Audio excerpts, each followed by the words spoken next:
I'm here. I am here.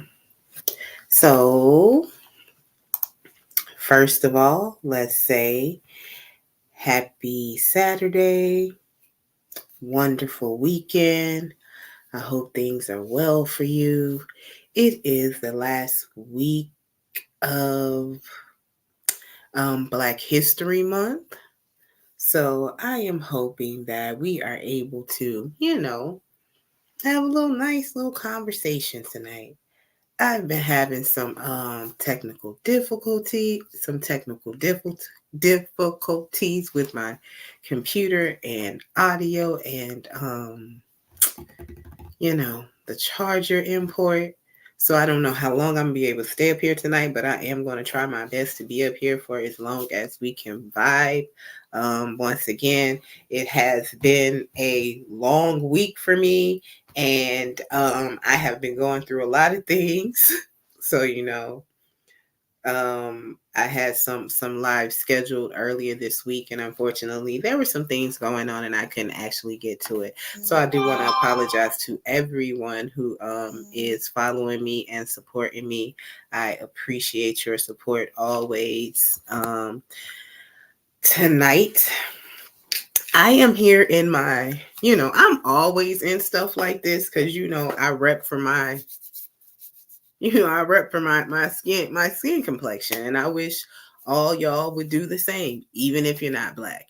Just rep for us. So tonight I am in my, sorry, but in my poppin' shirt for the last week of, what it is. It is Black History Month, and we have the Black Power Fight Power earrings here. So if you guys aren't in y'all a paraphernalia for Black History Month, we can take a 5-second break here and let you guys go run and get the Liberations flag. If you want to have a Martin Luther King picture sitting on the side of you, if you want to go get your Bible or something, you can do all of that. Have a quick little break so you can go get your paraphernalia for the last week of Black History Month.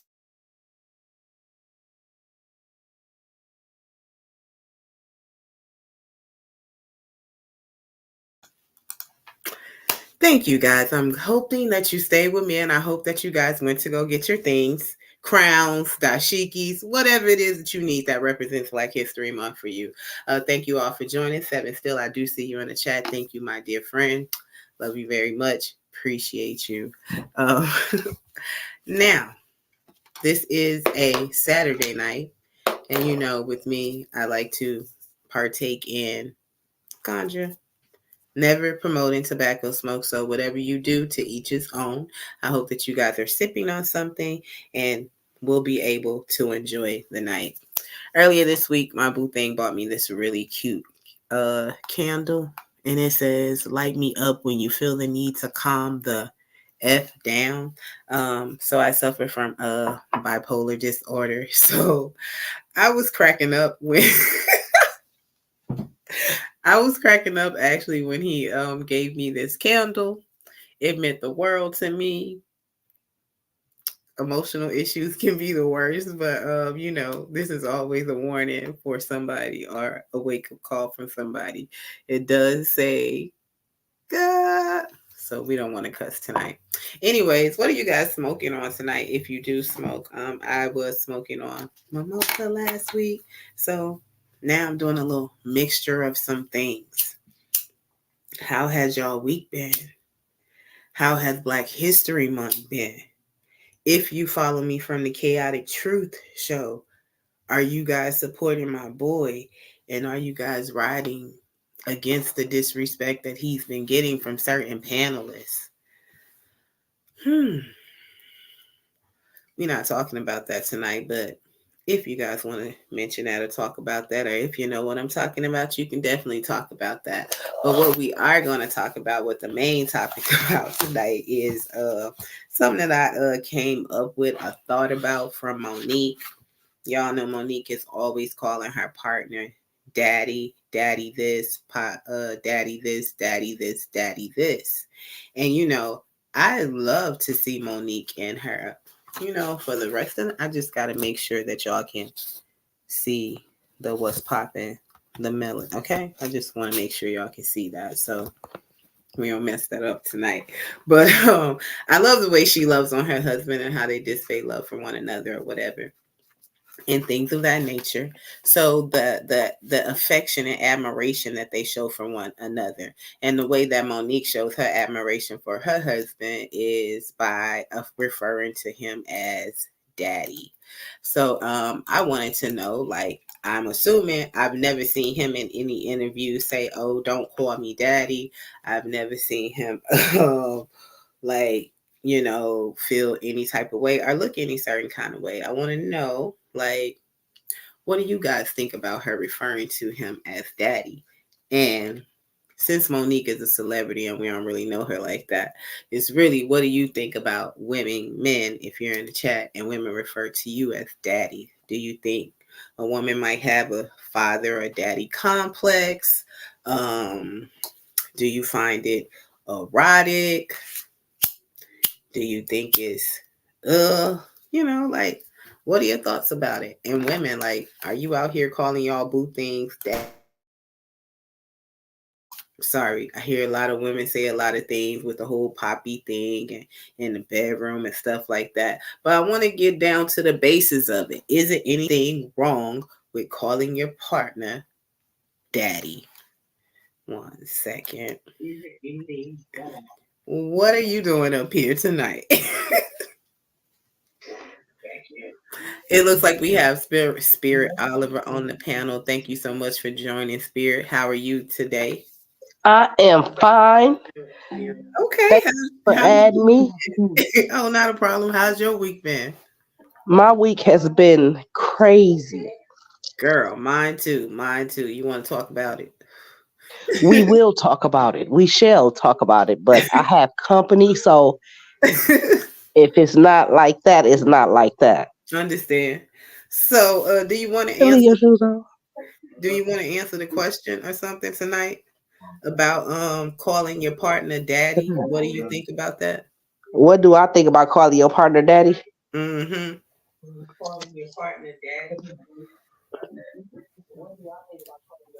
You got an echo, Spirit. I know because I'm on both. Oh, okay.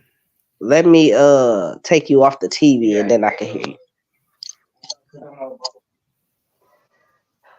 Oh, so what do I think about calling your mate daddy? Yeah, like I was referencing Monique because Monique always refers to her husband as daddy. In some cultures, Latino cultures, you hear women say papi. I had a Spanish dude, and sometimes I would call him papi. I actually don't think it's anything wrong with a woman, calling her man daddy every now and then. So I'm asking, like, what do you think? And do you think, if you don't like it, do you think women who do that have a daddy complex? I would call my ex daddy. I mean, I would call my mate daddy. I would. Mhm. I would refer to him as daddy. And when you're referring to him as daddy, like, what is the intention? Like, what do you want him Intention is he's there for protection. He to? my man, but he my daddy. Mm-hmm. And he just like with Monique in her situation. He Mm-hmm. not gonna let nobody fuck over Monique. Period. Mm-hmm. Like what Yeah, he do for Monique and what she do for him, he not gonna do. you're right. That's what I get from it. Yeah. She said that he taught her to grow up and things of that nature. So when I hear women like call a man daddy or refer to a man as daddy, women, I think it's because they're trying to let that man know that he's the boss or he's in charge. Like you said, a protector. Maybe he's doing like a great job in what he does. Like if it's in the bedroom or sexually, like, hey, kudos to you and stuff like that. I think it's like a total submission to a man. Like, I wouldn't, if I was had kid, I do have children, but if I was around my kids and stuff, I wouldn't be sitting up there calling him daddy like that. Hey, daddy, and all that stuff. Like with the confusion, what do you think? Would you refer to him as daddy in front of children as well, like a family that y'all have created together? What was the last part? You said create a family together? If you created a family together with this man, would you call him daddy in front of the kids, or would you think that's inappropriate? Yeah, I would. You would call him that in front of the kids? Go tell your daddy so they know. I'm saying, but But they wait. gonna come to tell you, mama, daddy. So, do you think it should go both ways? Like, what do you think if a man came up to you calling you mama? Hey, mama. Uh, thank you, mama. Okay, mama. You got it It's going. crazy that you bring that up because my dad refers to his wife as mama. And Really, that was weird to me, I guess. I don't know. His case, I see it as having daddy issues. really, I mean, mommy issues. He talks really. about it a lot, and she wasn't no mother figure like talking about. So when he calls her mommy, you don't think that he's calling her that because that's his top lady in his life and he has total respect for her? No, nope, I don't.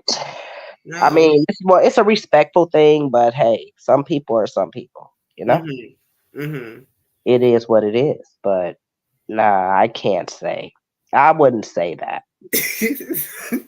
I wouldn't say that. So I've had dudes call me mommy, hey mommy, or oh Mamacita, things like yeah, that. like like somebody calls me mommy now, like every now and then, and it just do everything for me. But it's kind of like a an affectionate thing. But I don't feel like he got mommy issues or none of that kind of stuff. I mean, it's deeper than what you think to some people. It might be that Yeah. for Monique, but I mean, in the Hmm. bedroom, I'm gonna call my man daddy, but in public, I probably call him by his name or honey or sweetie or something like that, or Hmm. sweetheart. But I wouldn't call him daddy like that. No, not in public.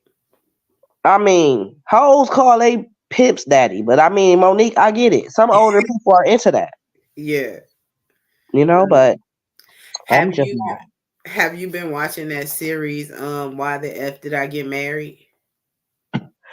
With that lady, Yeah, it's a woman on TikTok who has a 50 something yeah, episodes. I just didn't tune in, I know but once. I'm gonna have to.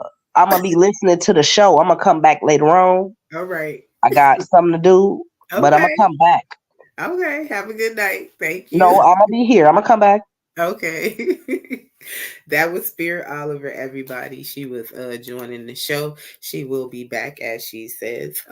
Spirit Oliver says that she would call her man daddy in the bedroom, but she would not call him daddy in public.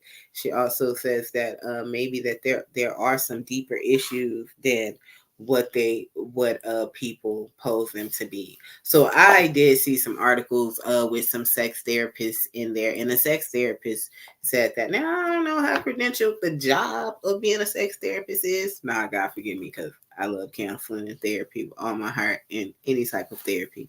But they said that if women refer to men as daddy, that it is not. Most women are not suffering from daddy issues, but some may be. I think that there are a plethora of reasons, as I mentioned, why someone would call their mate daddy. Of course, it's like a simple nickname opposed to baby, pudding, honey, sweetheart. But daddy is the most controversial nickname that a woman is out there, I guess, referring to her man. Now, when we think about back in the day, Sigmund Freud basically always said that had his theory of that all children want to have sex with their parents. That is what Sigmund Freud came up with. Doing his psychological quest, but now, and he derived that term penis envy. It was the idea that women would be crippled or obsessed with their needs of penis. But people have since then removed themselves from modern psychologists have now removed themselves from the thoughts of Sigmund Freud. So we don't want to say that people out here want to have sex with their people. But yeah, that is what that guy said. So if we did take that up with him, then you would think that, yeah, it could be gross and ironic. But I think that is sweet. I think that is powerful. I think that it should be used in a respectable way.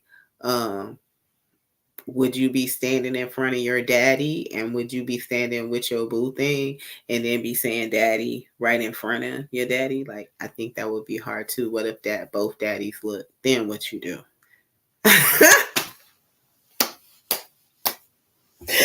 Oh God.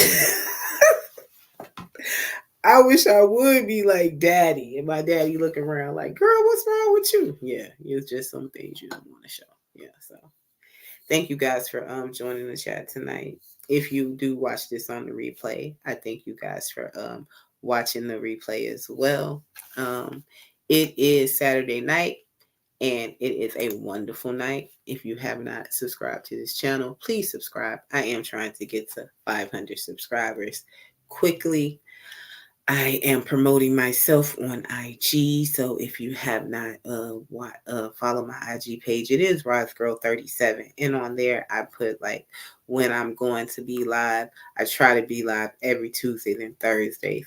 I try to stay at 9 o'clock, but trust me, you guys, it's usually 30 minutes after 9, sometimes 40, but I will be here after 9 o'clock. It's always after 9 because that's when I can get to Adultville after I put my kids to bed. Mm-hmm. So I am on Instagram at RozGirl37. My Cash App is RozGirl37. So if you want to support me, you can definitely do that.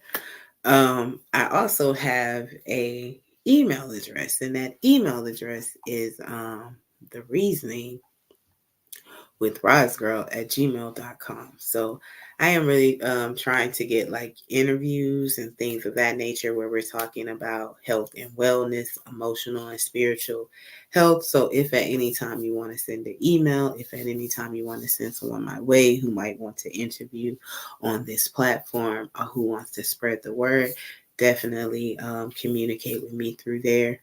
Or you can always communicate with me through Instagram. I am very hands-on and communicative, so I am very responsive when you guys do reach out to me. Let's see what else, all the stuff I talk about. If y'all haven't subscribed to the Chaotic Truth Live, please subscribe there. If you haven't subscribed to Chaotic Reacts, please subscribe there. If you haven't subscribed to This Might Be Risky, Here for the Tea, Midlife Bro Logic, The Blackish Cracker, all of these shows, you guys, Black Moses, please subscribe to there. They are good, great content, great personality, people to watch. But back to the thing of, are you calling your baby daddy? Do you men want your women to call a woman to call you daddy? And what are your true thoughts about it? It is also the weekend, so I want to know how you guys are spending it. It is also the last week of Black History Month. So if you do not have on your Black History Month paraphernalia, or if you don't have on your Afrocentric, pro-Black, Kemet, whatever, go ahead and get it. I'm going to take a brief pause right now to make sure that you guys have about 5 seconds to run in your room to make sure you can find something Black that represents Black History Month. And you can sit and watch the live with it on. So go ahead, you guys.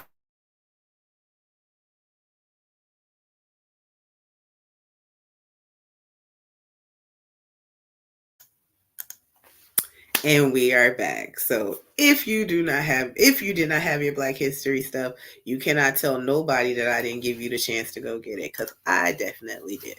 So anyways, another thing that's been going on is the whole why the F did I get married? I'm not going to show no clips of it. And if you haven't seen any clips of it, then kudos to you. I'm very embarrassed that I sat there and watched all 50 episodes. If there are any more episodes after those 50, I am definitely going to miss them on purpose. Um, it is about a woman who is on TikTok, and she's giving her whole story about this man who she met, and it didn't go well.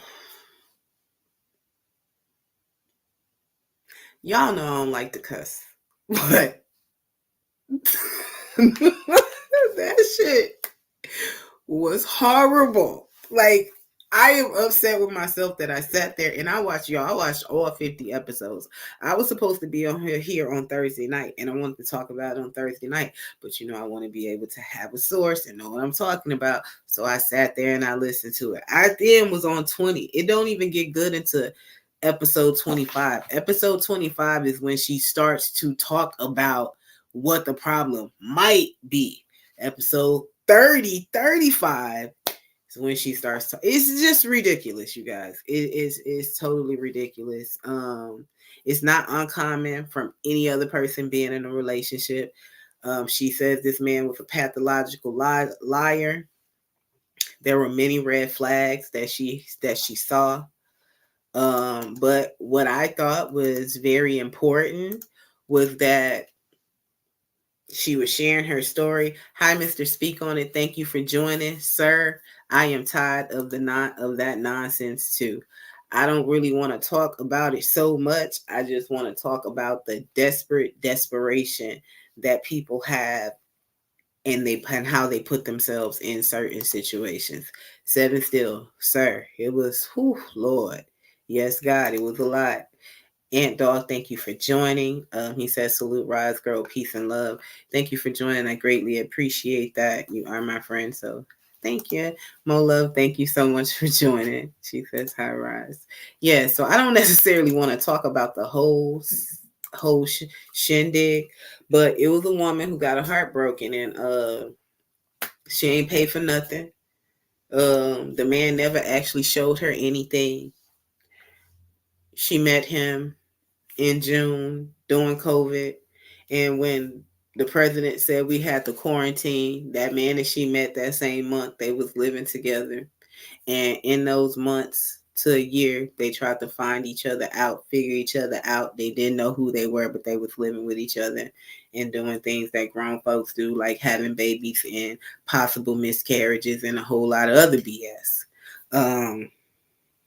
The most important thing that I found from it was that she said that she went through this because she wanted to be married and she wanted kids. Jesus. Oh, Jesus. Oh, Lord. Oh, Jah.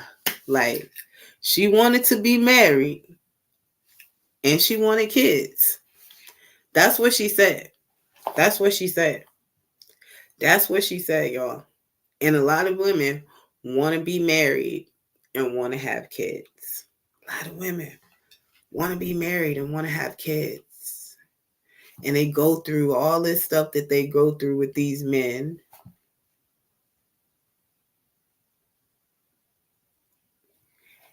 And then they have this big audience of people around them, like the TikTok lady on Why the F Did I Get Married?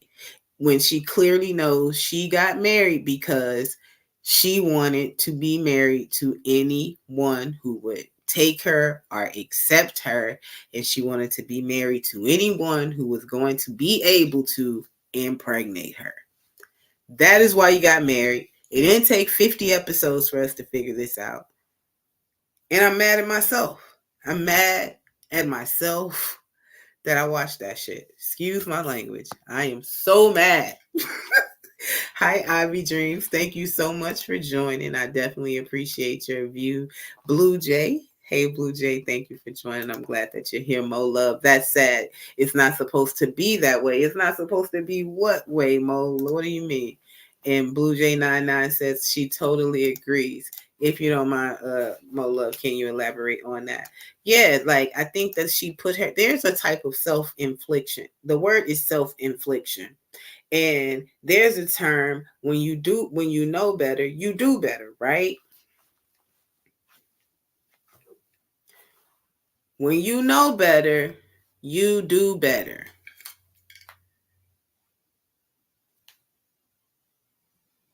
She said it. Oh, I was raised in a church, so I knew I shouldn't have been shacking up. No better, do better. Time for him to go.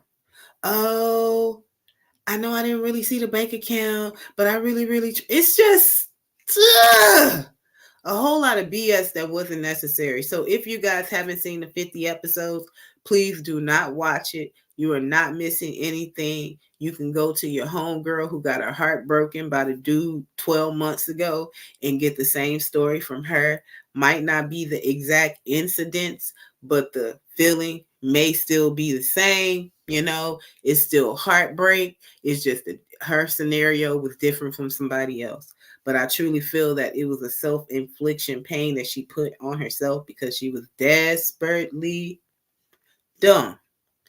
I ain't trying to talk about it. I think her name is Risa. Risa, I ain't trying to talk about you.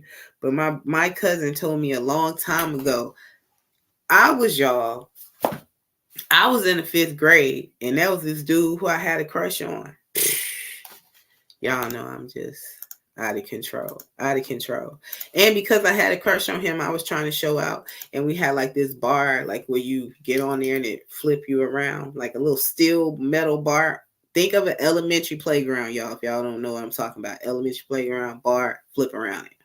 Flip around the bar, run over to it. I flip and go, pop, all this out of there. Front 2 cracked, halfway gone. Trying to impress dude, a little 5th grader. Desperately dumb. Well, I go my whole mouth up, all my teeth up. Like, can't be that way. Can't be that way. Gotta be patient. Gotta be patient. Gotta be patient. Like, she needs to be patient. So, I ain't gonna rap about that all night. You know, if y'all want to talk about it, y'all can talk about it, and I would gladly converse with y'all because it's so much better when you have someone to talk about it with, the nonsense with, or when you want to reflect on yourself. Why didn't I have anything else to do? Why did I have so much time to watch every episode?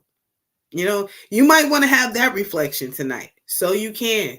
You can definitely have that reflection. Blue Jay says willful delusion. She says, I feel you. Yes, and dog, I watched 50 episodes. They were like, what, 3 to 8 minutes long or something? It might have been more than that. I don't know. Right. A guy can say 5 rude things and 1 nice, and we will focus on the 1 nice thing when we are still naive. You're so right. Settling for anything because you want to be married is unfortunate. She kept going back after all the lies. I wish she had been smarter. Girl, yes, Mo. She just wanted it to be true so badly, she lied to herself. And that is devastating in itself. And I ain't going to try to play the chick. I ain't going to try to play it, and I ain't going to try to play her emotions because trust me, I be having my own issues with people in my life or just with things that go on where trust is a very big thing. So when you give your trust to someone, you don't want them to be lying to you. You don't want to think that they're doing the worst. So you tell yourself so much when everything is in front of you. So I can definitely understand that. Don't make it right, don't make it wrong. But at the end of the day, I do think she should have left sooner than what she did. It's so unfortunate. Thank you guys for joining. I see you guys are coming in now, so some of you may have missed the beginning of the show. So I did say happy Saturday to you guys. It is the weekend, so I hope that we can have a vibe. I also was saying that it is the last week of Black History Month. So you see me here decked out in my black-ish stuff. Blue Jay, please stay. There's no disrespect to you. I love you. You are my sister. So don't feel bad or don't feel isolated. Definitely. And also, I got my Black Power earrings on. So this is a request. to represent Black History Month. I'm gonna give y'all 3 seconds to run so y'all can go get y'all Wakanda paraphernalia or your Black paraphernalia, your Martin shirt, your Martin Luther King fan that you have at the church on Sunday morning. You know, all of that. 3 seconds so you can join the party for the last week of Black History Month. Go ahead, go do it.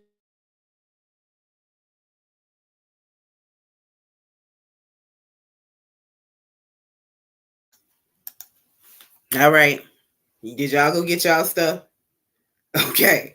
I gave y'all time to go get it. So don't act like I ain't give you no time to go get your Liberation fan, your flag, your Black, your Wakanda movie, or y'all could have got a Wakanda poster, but something Black tonight.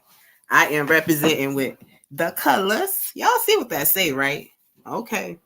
Okay. Okay. Lionel, thank you for joining. I see you tonight. Yes. The Black the Black Panther stuff. And yes, Blue Jay, you are always welcome. I appreciate your presence. Okay, you know what I'm saying, Mo? You see it, don't you? Oh, thank you. I was talking about the shirt, but thank you. It is for the last week of Black History Month. And the question that I was talking about tonight was the daddy effect. Are women out here calling their men daddy? And what do you think about that? Do you think it's a term of endearment for a woman to call her man or her partner daddy? Do you think that that should be something that could be equal across the board? Is if a man was out there calling a woman mommy or mama for a term of endearment? Should it be used in only certain contexts, only in the bedroom, not in front of kids? Do you think if a person refers to you as daddy or mommy that they have those type of issues, daddy issues, mommy issues? That was the question that I had on the panel today. Thank you. It stems from Monique always referring to her boo thing as daddy. As I said, there are a number of reasons of why people will call their man daddy or call their partner daddy. I would assume that some of it is to show that he's the boss or in charge, to show that you're being totally submissive to that man. He's a protector, or he's just doing what he's supposed to do as a man or for you. And then even in the bedroom when women refer to him as daddy, you would hope that maybe she's total submission or loving what he's doing. Some people in the chat are saying, Lotto says, don't call me daddy. Boucher says, I don't feel comfortable with this sexually, but I know some cultures see it differently. Ivy Dream says, having fun. It's Mo Love says, I think some women only say it because their man likes it. Okay. And that's another thing, Mo Love. I'm glad you said that, because I was going to say, I personally don't demean women for calling their dudes that. I would have a problem if a man asked me to call him that. Like, would it be an issue if a man asked you to call him daddy? Like, yo, when you with me, call me daddy. Like, we over here at the store. I need you to call me daddy. Or you be like, hey, Jeffrey, hey, Jethro, I'm daddy to you. What do you think of that? Like, because there's some dudes out here doing that. Like, is that an ego thing? Like, what is going on? What is going on? Like, what you mean? Call you daddy. I got a daddy. I got a daddy. Now, if you say I got a daddy, and then he want to lose it on you, you already know you got to leave him alone. Because Jethro out here mad because you're not calling him daddy. But yeah, that's what I'm saying. What about the man who wants you to call him daddy? I would think that person may have some type of issue, or even if he tried to explain it to you like it's some territorial thing, or like, woo, what do you do? It looks like we have Simon in the back, y'all. I'm going to pull Simon up, so let's welcome Simon as he hits the panel. Thank you, Simon, for joining. Happy weekend to you. Happy Saturday. Happy Saturday. How you doing? I'm well. Do you know that it is the last week of Black History Month here in America? Yes, and Black History Month in America is in February. In Yeah. the in the UK is in October. Oh wow. Really? Oh Mm. wow. So Simon, I had three intermissions while I went on the show, and I had people go get some type of black paraphernalia to represent the last week of the month. And Simon, I don't see you with anything black on. What's going on? My background's black. My face is black, and Okay. I have a black ex-wife, so that's my three. Okay. Okay. Ivy Dream says in too worth and too short, get in where you fit in. Blue Jay says, even if it isn't an absent daddy, his place is filled. So Simon, I am talking about the who's your daddy effect. There are a lot of women out here who refer to men as daddy, whether it be sexually or in their everyday life, if it's their husband or their boyfriend or anything. Are you a man who likes a woman to call you daddy? Um, Not really. Oh, Um, okay. because I got children, but each to their own. I mean, it depends on what capacity that is. Like, um, Hmm. I don't mind it. Like, I'm not gonna tell. I'm not if she's shouting out, "Daddy," I ain't gonna say stop. You know what I mean? It's just, so it is what it is. Isn't it? It's just like, yo, okay. But I do get this sort of correlation. Do you get what I'm saying?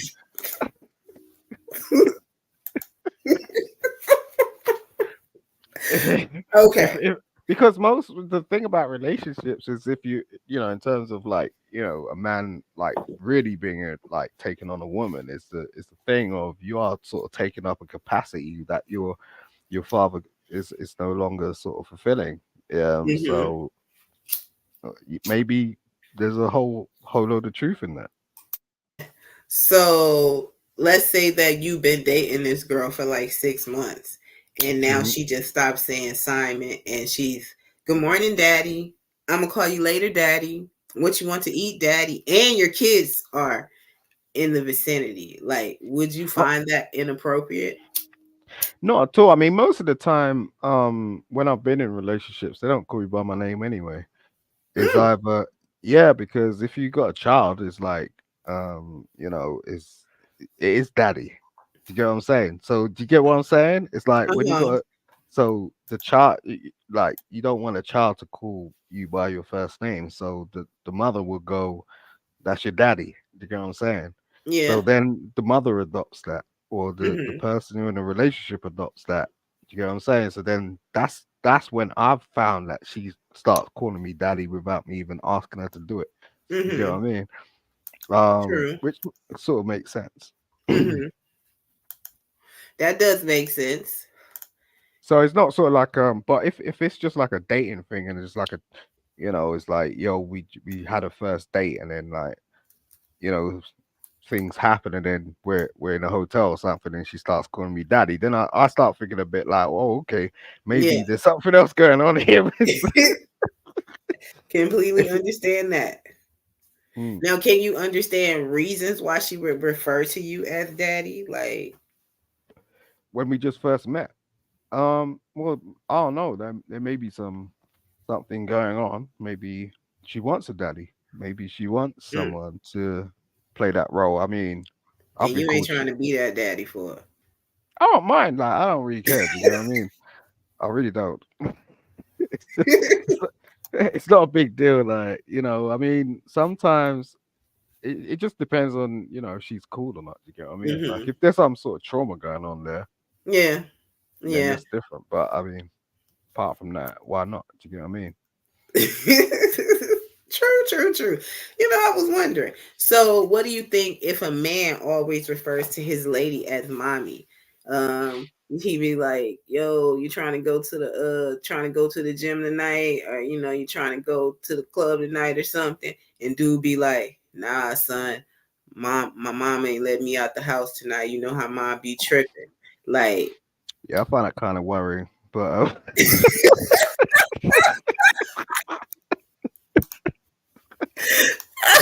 I,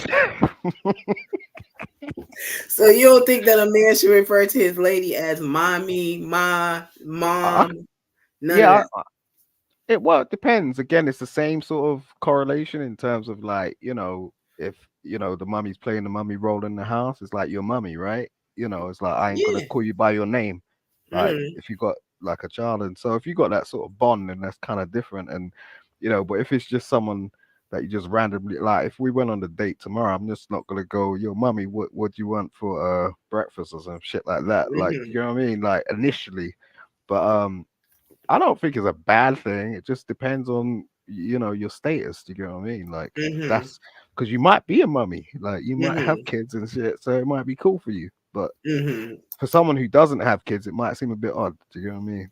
It's like what are you calling me mummy for already? Do you get what I mean? It's like it might be a bit odd. So it just So depends on a the dude can call situation. me mommy all the time. Like he can call me Mm-hmm. mommy all the time, but he can't call Mm-hmm. me mama. He can't call me mom.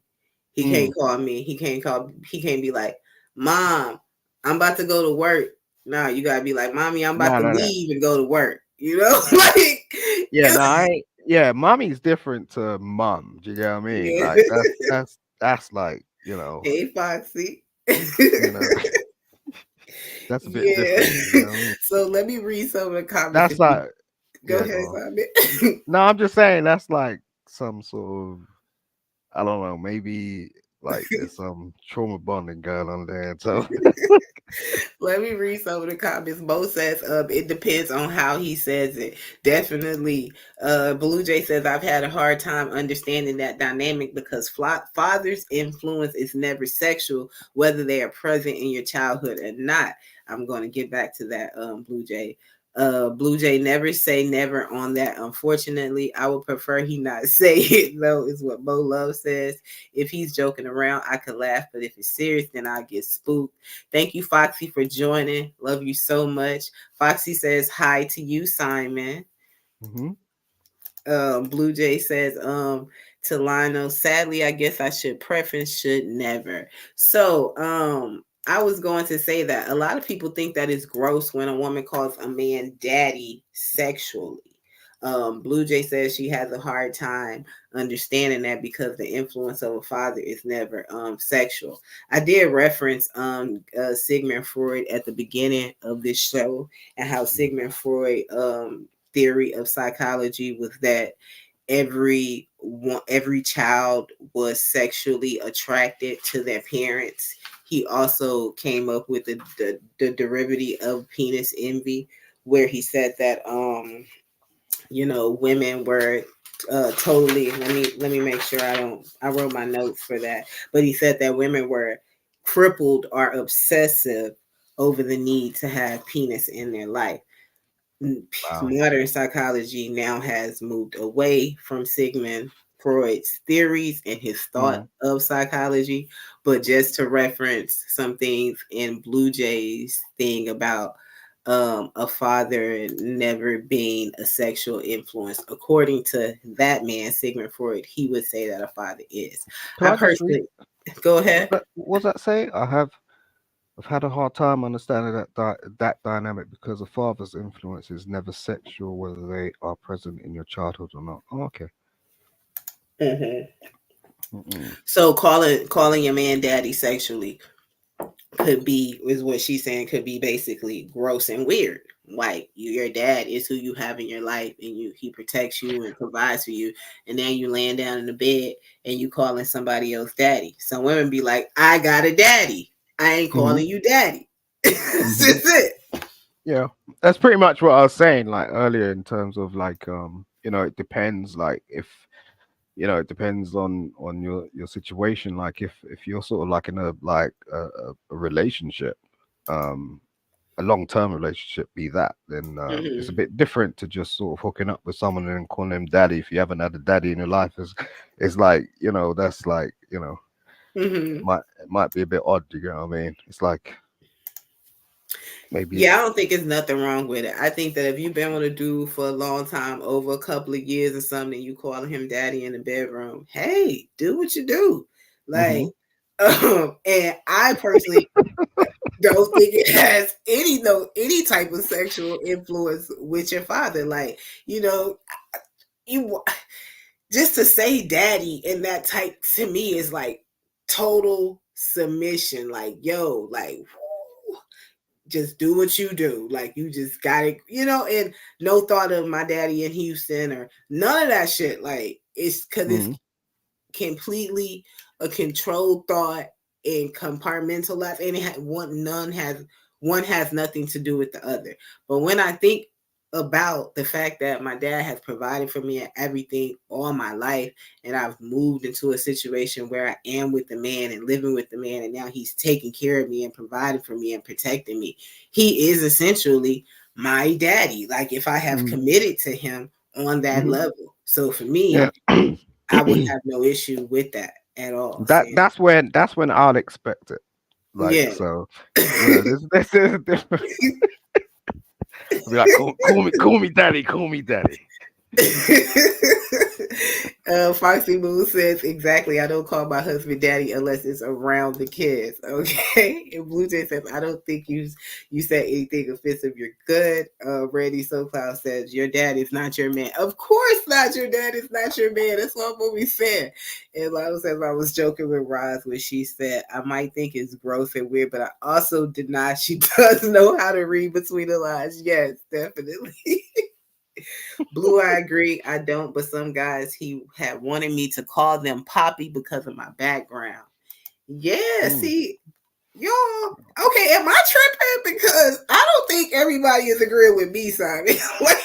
No, I think they are. It's just there's just this thin line, isn't there? It's like, it just depends. Do you get what I mean? On the situation, like that puppy sort of explanation is kind of good because it's the same sort of thing. It's just if you feel comfortable with someone to an extent where you're bonding like that, it's like ain't no thing, but it's just like it depends on what the situation is. So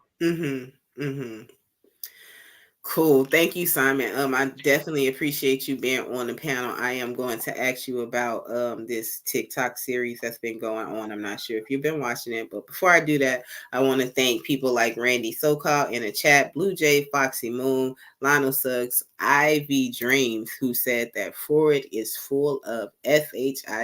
Yes, he is, Ivy. Damn. Also, if you have not hit the like, you guys, please hit the like. If you guys have not subscribed to this channel, please subscribe. Also, it is the last week of Black History Month. So I am asking you guys to go get your blackness on. Get your little paraphernalia tonight for the show. Simon and I are going to step away for the next 2 seconds to let you guys go ahead and get what y'all need so that y'all can be sitting up here. Whether that is a liberation flag, a black cup, like a Black History Month calendar, but something to let everyone know that we are on one accord tonight. Okay, I'm gonna be. I'll give give me a minute.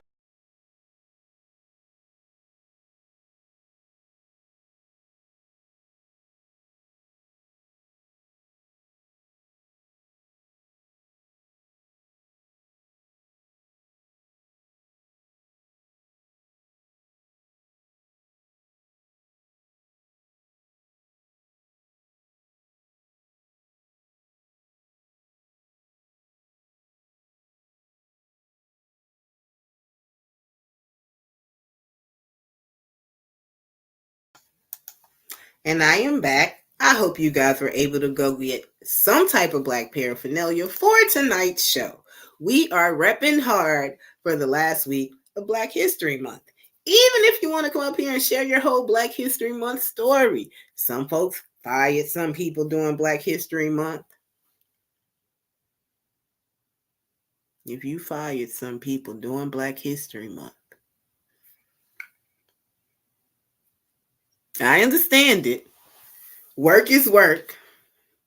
But it's Black History Month.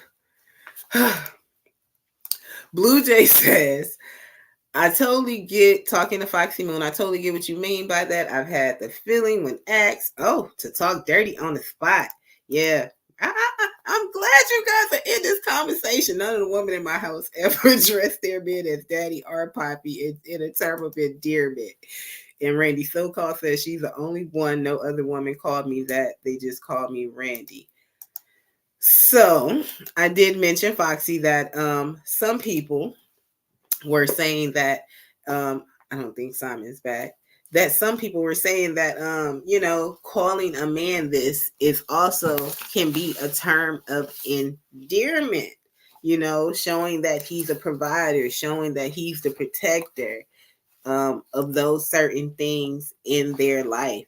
I actually came across an article that had 15 reasons of why a woman would actually call her man, call him daddy. And one was being she sees him as a protector. Another crazy one was that he makes the most money in a relationship. They mentioned that because she's younger and when she's with him, she feels daddiest. Crazy things like that, but real logical things that I could possibly understand. For me, the biggest has to be that she's married to him or she's in this serious type of relationship with him where that would be appropriate. I also think that she shouldn't be calling him daddy in front of the kids unless those kids are their kids, like together, in my opinion. Like, hey daddy, because the kids here and then the kids understand that, but then as far as like the whole bedroom thing, I feel like to each his own. I am definitely like a daddy caller in the bedroom. Take it how you want to take it. Has nothing to do with the thought of my biological father. Welcome Okay. back, Simon. Thank you for coming. Yeah, I brought my piece of Black History Month, which is I don't know if you can see this book. Yes, Simon. Look at Simon. Understood the assignment tonight. Go ahead. And Simon, what is that? Who is that book by? And what is it about? It's by Dick Gregory. Okay, cool. Oh, I love Dick Gregory. Yeah. Rest in peace to him He too. was like your first black president, apparently. He was a great comedian who had great information on political and social things going on in America and for Black people. He definitely was that. He also talked about healthy diets and how we should eat and most importantly drink water. Dick Gregory was that man. Thank you, Simon, for bringing that literature on this show tonight, and that you chose to show a good Black man tonight for Black History Month. Great one. Yeah. I'm more blacker than people think. Don't worry about it. I know you're Black. Like I don't. Yeah. Like. I got a whole bookshelf full of this stuff. Oh wow. Yeah, so thank you so much. So Simon, have you been watching this series called Why the F Did I Get Married? It's on TikTok. It's like this new craze of this woman who was in a relationship with a man. They got married in a year, divorced in a year, and she had 50 episodes, short episodes, probably 3 to 8 minutes long, and she spoke about why she got married, the disasters of that marriage. I think that Foxy's trying to come up. The disasters of Foxy, the disasters of that marriage, and just what was good and what was bad about it. Have you seen those episodes? I'm literally not on TikTok, so Okay, me either. But they have like if you look on YouTube somewhere, you can see it, and a lot of people are doing this. You have a clip? Do you have a clip or something? Oh, I don't do the whole sharing of people video, Simon. That's too complicated for me. I'm sorry. Yeah, maybe I can find it. It really is. Yeah. Thank you, Foxy, so much for joining. Happy Saturday to you. Yes, Shabbat Shalom. I hope your weekend is well and it's going good. I got my garb on right now. You're representing for that last week of yeah, that's what I'm talking about. And I got some books. I got The Black People Are Indigenous of America. Okay. By Kimberly Norton. I got Black Indians, The Hidden Heritage by William. Wow. That's what it looks like. And then my last book is Afeni Shakur. Yeah. Tupac's mother. Thank you Nice. so much, Foxy. We appreciate that, and everyone in the chat appreciates that too. I'm definitely going to type these books in the chat if you guys want to locate them. Yeah, I also have, and I encourage everyone, even it doesn't matter whether you are the so-called Black person or you're so-called white, it's a must on your bookshelf, 100 Amazing Facts of the Negro by J.A. Rogers. It will tell you, it's very, very fast, a fast book to read. It's not a novel. It's 100 facts that J.A. Rogers did back in he was doing research back in 1912, but I think he published the book in 1938 or so, give or take. And he brought the receipts to let us know that, hey, it wasn't only Black people that were slaves. In fact, there were more Negro slaveholders that were enslaving white people brought over from Europe, from Ireland, Germany, that were, prostitutes, destitutes. They were the lower on the totem pole, brought them over to the States. And and this is back in the 1700s, that there were, and progressive New York State had a lot of white people that were enslaved. The immigrants, yeah. Absolutely. Mm-hmm. So when I brought that onto my platform and I was, reading some of that stuff, one of the women, who's a big, component and subscriber to the channel, she's white. And she was like, wow, I didn't even know all that. And I'm like, they don't talk about that in the schools. They don't want us to know that at once upon a time, the tables were flipped. And that's why they're fighting harder now to suppress, get all the books out of the schools so that you don't know what really history was all about, and try to rechange and revamp things up. So yeah, we really need to read that book, because that tells us a lot of stuff. And like what Simon showed us with Dick Gregory, Miseducation of the Negro by Carter G. Woodson. Yeah. No, I'm not white, but I'm sure I have some ancestors that were. I didn't know if you wanted to address that question. My nationality, my ethnicity is my mother. On my mother's side, they're Jamaican. I'm more Caribbean than anything. Is Jamaican. My father's side is Cuban.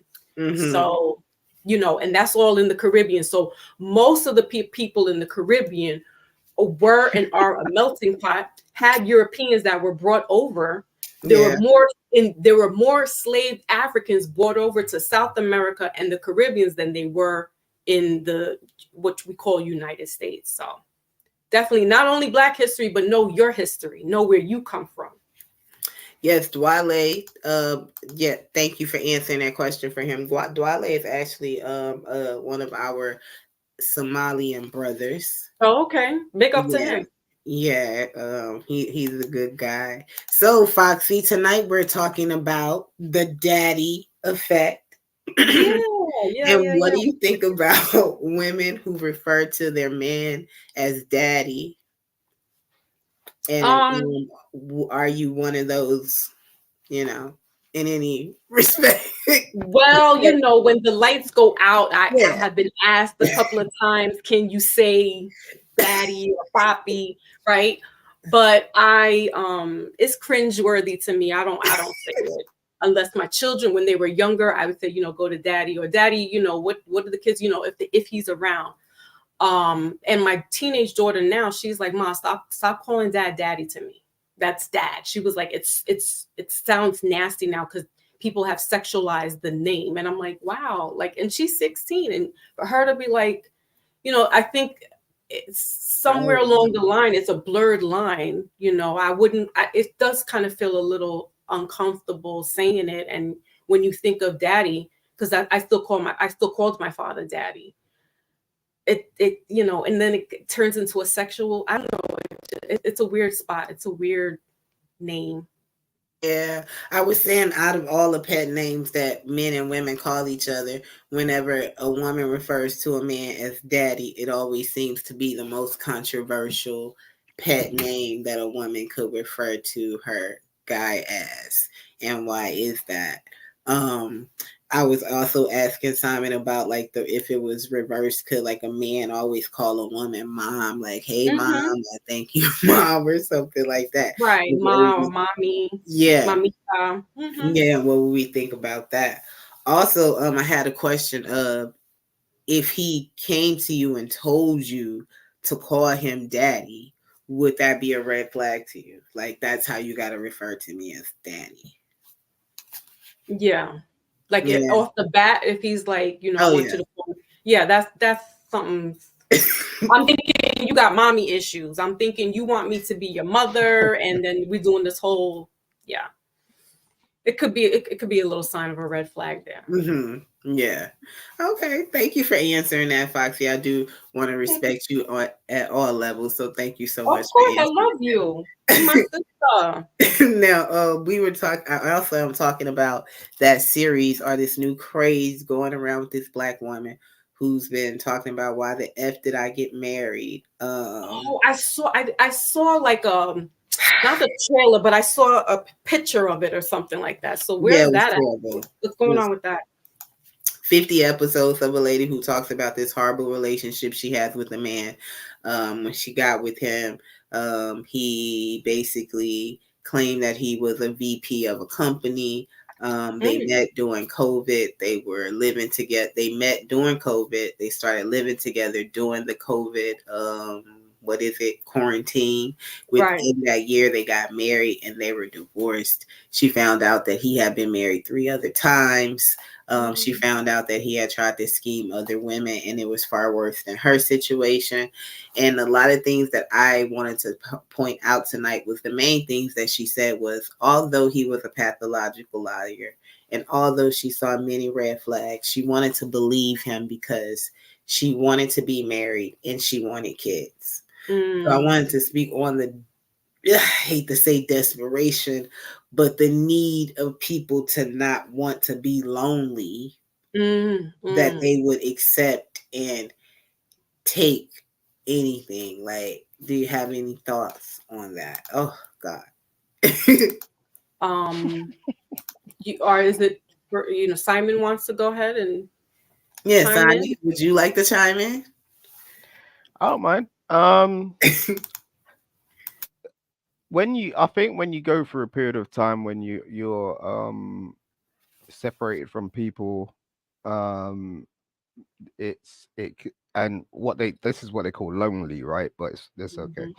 But if you're not used to sort of interacting with people socially and things like that, or not used to having like instantaneous gratification, um let's say you like was in a long-term relationship, like I was married for example now, so I'm going through a period, but I've got to be very measurable about the type of attention I'm seeking, like in terms of the people that are around me and the gratification that comes with that, because it can almost be sort of euphoric when someone like pays you a certain amount of attention and you can Yeah. jump off the ledge. Do you get what I mean? It's almost like, oh wow, do you get what I mean? It's like, and it's also sort of like a thing of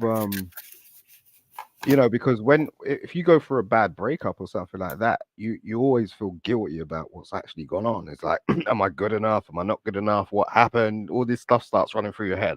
So when someone starts paying you attention and they're like, oh, you're the best thing since sliced bread, it's like, oh, so you realize like I wasn't wrong. So it makes you sort of like get into sort of like a space where it's sort of creating like a false narrative, when and then someone else can just step in and go, oh, I'm gonna snatch onto that false narrative because you're gonna start explaining everything to them, and as long as they agree with you, you have no idea because you're not going to start fact checking because you're spending quite a lot of time just speaking about yourselves. No one's going to start sort of having an initial conversation when they start dating, going, Right. what's your background? I'm going to do a police check on you. I'm going to take you to the doctor, see if you've got any STDs. Yeah, like, I'll have a raw conversation. It's like, no, okay, let's see how this is going because I've been alone for so long. Do you get what I'm saying? So I don't even want to Right. go there right now. This is something we can get into a bit later. So I can see what you're saying, Raz, in terms of like this lady, she probably just jumped in it, especially during the pandemic. Like there was like no one literally around. You couldn't really call people and just have a conversation in terms of health services, external sort of organizations that may be able to support you and all the rest of it. So that's totally feasible. you know, so yeah, it's a good point. Thank you for that. Foxy, did you want to speak to that? She did 50 episodes. Like, that is just blowing my mind, first of all. But okay. The pandemic and the lockdown definitely had people in a peculiar predicament. So there was divorce rates, there was domestic violence that was going up. I don't know the statistics, but I'm just hearing about it. And then if you are like how this woman was kind of in that circumstance where you didn't have anybody, and now you're idle time, you're on the computer, you're on your phone, whatever, however you are engaging in social media, it's heightened. So yeah, like Simon was saying, because you're not knowing the person right away, you just want the comfort, you just want somebody to just be there, right? Just not be lonely. Yeah, you're vulnerable. And I think I actually liked that whole pandemic, the lockdown, because it gives you an introspect of yourself. Some people don't know how to face themselves. Some people don't like to be alone with their shit and have to deal with themselves. So they, look for external comforts, and then realize that what you are attracting is really just you. It's your reflection. So there's some shit about you that you have to get right. And this is why this person is presenting themselves. And now she went and got married. So, you're doing this online stuff. People are going to show you just a smidget of themselves until you really get to see who they are, face to face. And I think that's probably what happened with her. She saw some things that she didn't see, while they were on quarantine. And now she's wrapped up with him. I mean, Yep. There goes another divorce rate. Boom. Yeah, I mean, I was subject to that. I got divorced during the pandemic.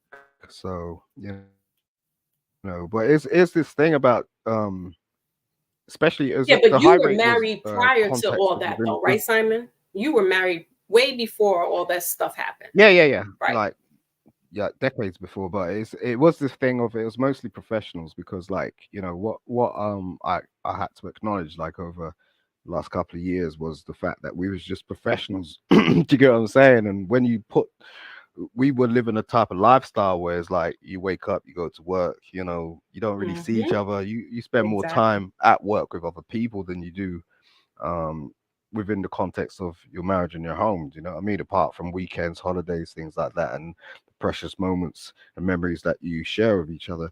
So like, when people were sort of like forced to be in a position, especially with their kids, when their kids weren't going to school and stuff, to actually sort of face each other and go, okay, this is like, bar the professional, Exactly. the bravado and all the rest of it, that's when I think people started clashing and stuff like that. It's like, Absolutely.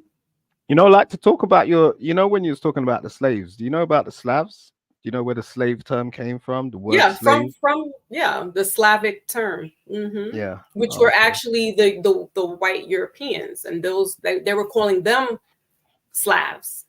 So So that's where it's kind of hilarious to me. to kind of segue in, is that just like DG, as far as appearance. Now, I may have some features, right, that could look Negroid like, but my skin complexion would predict me to be something else, or predicate. So a lot of stuff happens is because of colorism and not so much racism. And so when you start to understand and overstand where everything started and who started it, and who you belong to, all that racism stuff falls out the window. Now, who we have a problem with is the people that shouldn't be, that are in these high offices and government officials and things of that nature, because they're the ones that stir the pot against the people. Now we have what you call preferences and prejudices, But as far as racism goes, you know, this is my own opinion, is that it doesn't exist, as far as, because race is what we're racing against, right? We're all just humans. So who are we racing against? Are we racing against another culture of, you know, people, or what, you know? And that race started off in the 1600s with Pope Benedict, I believe. So again, we have to do some understanding, because then we're going to walk around with this fake history that these people have taught us, and it's going to hate you against one another. And then what it really is boils down to is the complexion of your skin. That's what people really have a problem with. Yeah, because most people are visual learners, and you're not really taught this from like a young age. Like, you know, the interpretation of what you see before you, like, versus like, this is why we have a huge problem with people like reading and writing and things like that. Do you know what I mean? Because you're not taught initially to be you know, a contextual learner. You're taught to be a visual learner, so that's how you just interpret things straight off. I was fortunate enough, like, I'm from the Caribbean, so like I was fortunate enough to sort of have a mother that was brought up in an island where she saw different races, you know, because it's the same thing. It goes back to the slave trade. Like, she taught me from a young age, like, there was Chinese slaves, there was Indian slaves. Like, I'm coolie, like, so in Jamaica, you know, right? I'm from St. Lucia, but oh, you should say okay. Yes, but Jamaica. Oh my God, Simon, my mom's from St. Lucia too. Hello, Ross. From Castry, St. Lucia. That might be your cousin right there. Yeah. Hope not. Oh my God. Like, do you know any? Okay, I don't want to say. I won't put it in the back. That's fine. Yeah. Funny how things work out, right? Yeah, right. I didn't mean to cut you off, Foxy. I'm sorry. No, but it's true. Like even in Jamaica, it's the same thing. There are, you know, Asian Jamaicans. There were Indian that they would call them, you know, a slur. But yeah, it's a whole textile of people over there, and you know, I'm hearing a lot that overseas and even in the countries, it's not as bad with the so-called racism as it is here in America, in North America. Yeah, I hear that a lot too. Yeah, and it's like they don't go out the way, you know, they ask you, you know, who's basically who your tribe is, who you from, like who's your family, what background are you from? Not so much like, yeah, it's weird. I never got that when I was growing up. It was just like, what's your nationality? That's how we spoke. What's your nationality? Yeah. A lot of people in the chat are saying, I like what you guys were saying in regards to meeting someone during that quarantine time and feeling like you needed people and seeing a reflection of yourself. A lot of people were saying things in the chat. Lionel Suggs said, I don't always believe that reflection stuff that needs to be re-examined. I love the lockdowns. I enjoy staying. Yes, me too. That's what Ivy Dream said. Lionel says C-19 didn't affect his life at all. She says that wasn't living a life to your full potential during that time.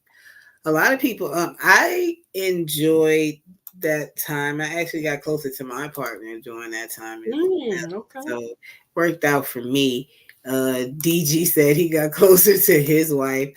I think this lady was just the term desperately dumb. Like, I think that she just was just wanted it to be right. And I feel no sympathy for her. And, you know, I feel bad about myself because I feel no sympathy for her. And I think that I think that social media has saturated all these everyday stories and everyday things that happen to people now and make it seem like, and make it demonize that person who did it. Like, that man hasn't done nothing that any other man has possibly done, and he was a criminal. Like, and she herself was seeking certain things. Like, she said things like it was wonderful to not have to pay a bill anymore, and coming from being a single woman and always having to work, he took care of her financially. So you put yourself at risk for certain things, in my opinion. If you guys haven't seen the video, y'all can definitely see the video. It's kind of complicated for me to share the video because I don't know how to do all that. And I ain't never really been interested in trying to figure out. But Yeah, I hear you. I just think that it's it was 50 episodes. I'm mad at myself for sitting there watching it. I heard it on the radio the other day going to work, and the woman was like, "Oh, this lady put out 50 episodes," and she said she only got to like the 19th episode. And I was laughing, cracking up from what she said. And she was like, people just have no lives to be spreading things like that and listening to it. And then myself listened to all 50 episodes. And I was totally agreeing with her. And it was never a point when it was like, oh, I can't wait for her to get to episodes. It never was at that point. Like, it just always was boring and just what people go through. Like, what happens? I don't feel like she was a victim of anything. She called a couple of girlfriends, talked to a couple of ex-wives. Like, like, come on. Like, why? Why is this okay to put this on and I'm talking, y'all, let's just stop talking about it. Let's just stop talking about it. No, but it's true. Like, why put it on social media? But a lot of stuff now, regular relationships, or even if they're not, everything is just for show now. There's nothing that's held back. And so, yeah, she probably is caught up in that whole thing. She's looking at social media probably, I want to be with somebody. And what was going through her mind. And then it's like, okay, now you take on this person. I'm like, where's your spidey senses at? Like, nothing peeked at you. Like, this is a red flag. Yeah. So, Simon, it looks like you sent me the link. I think that's it. If that's the same thing that you're talking about. Yeah. I don't know how to do that, Simon. Like, am I supposed to go to the bottom where it say present and then hit the link or what? Just click it. You just click it. Oh, Jesus. Oh, God. What happened to the... See, I lost the whole thing. Hello? Well, we could Maybe see. Wait a sec. Let me see. I might be able to present it. Yeah, go ahead, Simon. I give you closer. Can you share the video? All right, let's see if we can do this. Is this the right person though? You've looked at it, right? Her name is Risa or something. Yeah, that's her. Yeah, is that her? Yeah. So you can pull. If you click that, you should be able to pull it up. There you go. Okay. So look at you, my girl. She's getting all sophisticated. Including paying for her rent and bills, but would fake phone calls with financial advisors and find excuses not to pay. He even said he was working as the vice president of a condiment company. She discovered he was in fact unemployed and cheating with his ex-wife. Her suspicions came to a head when she was asked to provide her spouse's social security number for a new job, only to discover he had lied about where he lived, where he went to school, and said she was forced to run a background check on him. Her ex-husband has now hit back at her claims, telling her to stop lying. The real reason I left you, you cheated. I caught you in the house with Bradley. Regardless of whose side you're on, the dramatic saga has left online users second-guessing their own partner's credibility. Bing! I need social security numbers. Offshore account. You have offshore account. you can pull it back. Nah, that's cap. Like the kids say, that's cap. Yeah, that's terrible. Like, I think that's all staged. If you looking at it, like, all staged. Yeah, man. Like this, I'm not even. Everything is a show right now. I can't trust what I'm really seeing because, like, really. Yeah. Yeah. There is a lot of stage stuff, but at the same time, yeah. Some people, especially, during I remember that time during like 2019, 2020, there was no other way to actually sort of get stuff out. People felt really isolated. People in different situations. I think now that we've come out of it a bit more, like, if people are still doing that, that's a bit different. But it's just, especially during that time, it was quite harsh for a lot of people, especially if they didn't have family and friends around and all that sort of stuff. Yeah. Mm-hmm. Yeah. So yeah, I would feel sorry. I'm feeling sorry for the people that genuinely went through that. But this looks like a show. Like it's just Yeah. like it's a play. Like it's not real. This is just something to incite people, get her views. You know, TikTok paying people, Instagram paying people. So who knows? Y'all, let me get to these comments because I know I see EAE with some disrespectful stuff up in there. First of all, EAE talks about, can we talk about how polygamy is the future and should be EAE's in the embraced building. more? Jesus Okay, Christ. EAE will I don't know, but you should bring that up though. DG says EAE polygamy exists in America and it's called, what is this? Dating. Now EAE says all three of y'all are Jamaicans. He is so disrespectful. He ain't got ears. Like, right. Unless he came in late. Blue Jay says, I'm still here just listening. This is very interesting. Ruko Style, thank you for joining. Thank you for coming on this Saturday night. I know it is kind of late, and Mo Love is laughing. For you guys who are joining, it is the last week of Black History Month, so I am asking everyone to have some Black History paraphernalia if you are trying to hit this panel. And while you're sitting there masking in all of this intellect that is being presented tonight, we are talking about the daddy effect, you know, women who call their men daddy. And what are your thoughts on that? Do you think these women have daddy issues? Can a man refer to a woman as a mama or as a woman being his sole provider and things of that nature and giving everything that a mom would do? I don't need a new hoodie. This is my uniform for YouTube. I wear a suit in real life. That's Simon's uniform. Yeah, so cool. So how you guys doing this Saturday? What was going on for you guys? Now it's like, you know, early Sunday morning, but how has your weekend been? You wanna go ahead, Foxy?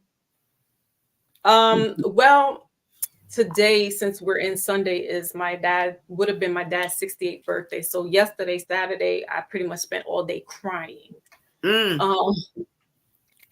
And because I'm watching things and certain things are reflections of me and my dad, and I'm a daddy's girl. So yeah, I'm saying daddy in that context. So yeah, and he passed away in last April unexpectedly. So yeah, it's not like he was sick or anything happened. He had a heart attack and he was out eating, went to his little bar, went to go eat, had a heart attack. So sorry to hear that. That's how I'm doing. I'm gonna go out later on and get a little cupcake and get a candle for him and put it on my altar, and that's it, you know. Yeah.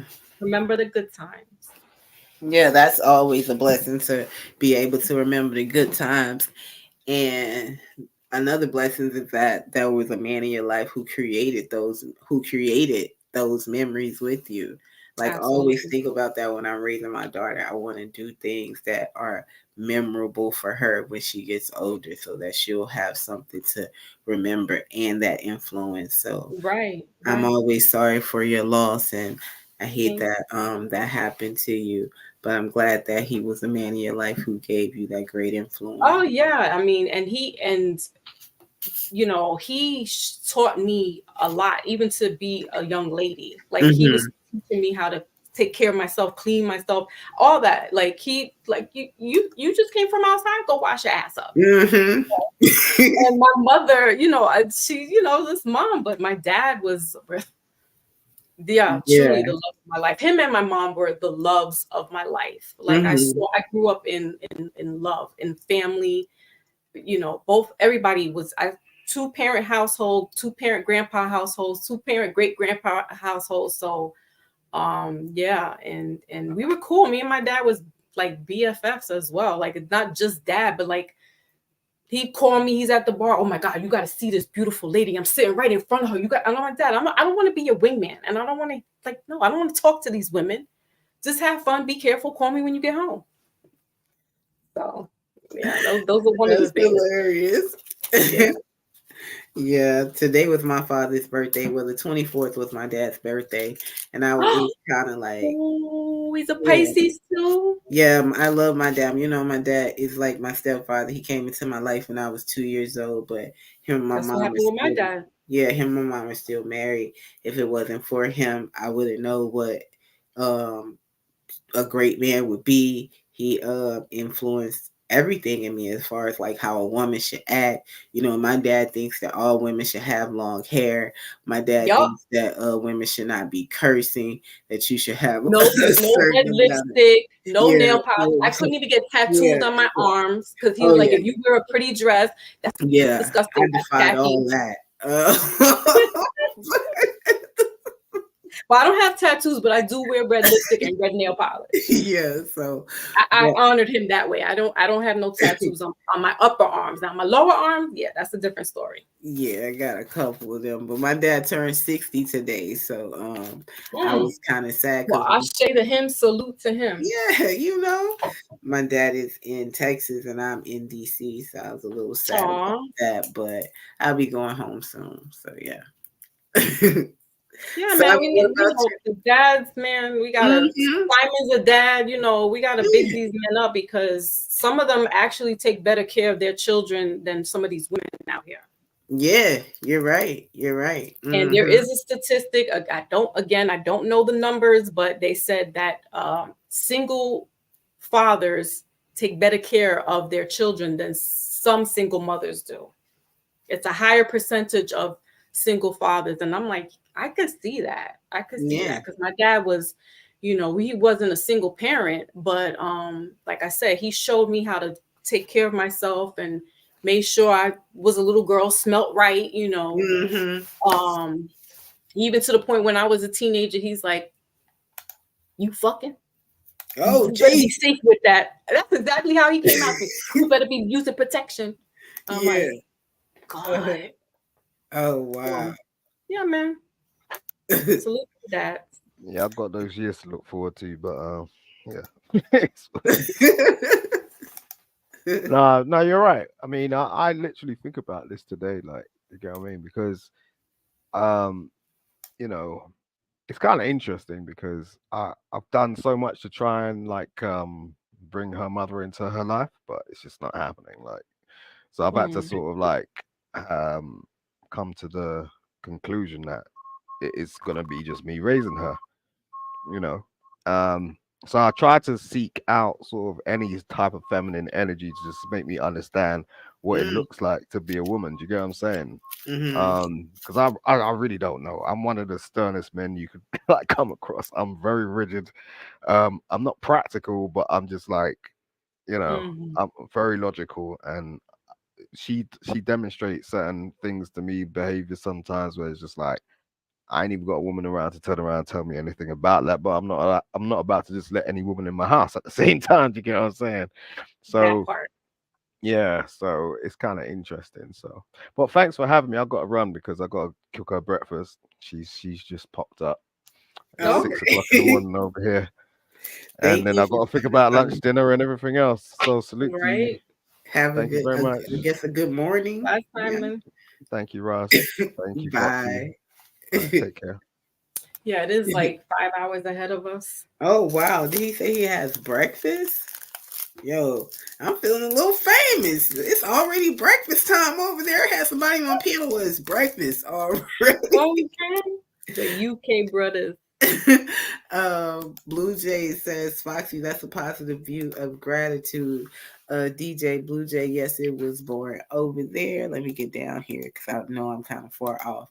Go to school, Dad. I wanted to read, somebody said, Black History Month needs to be taken away. Honestly, it's kind of an insult to give us the shortest month of the year to celebrate.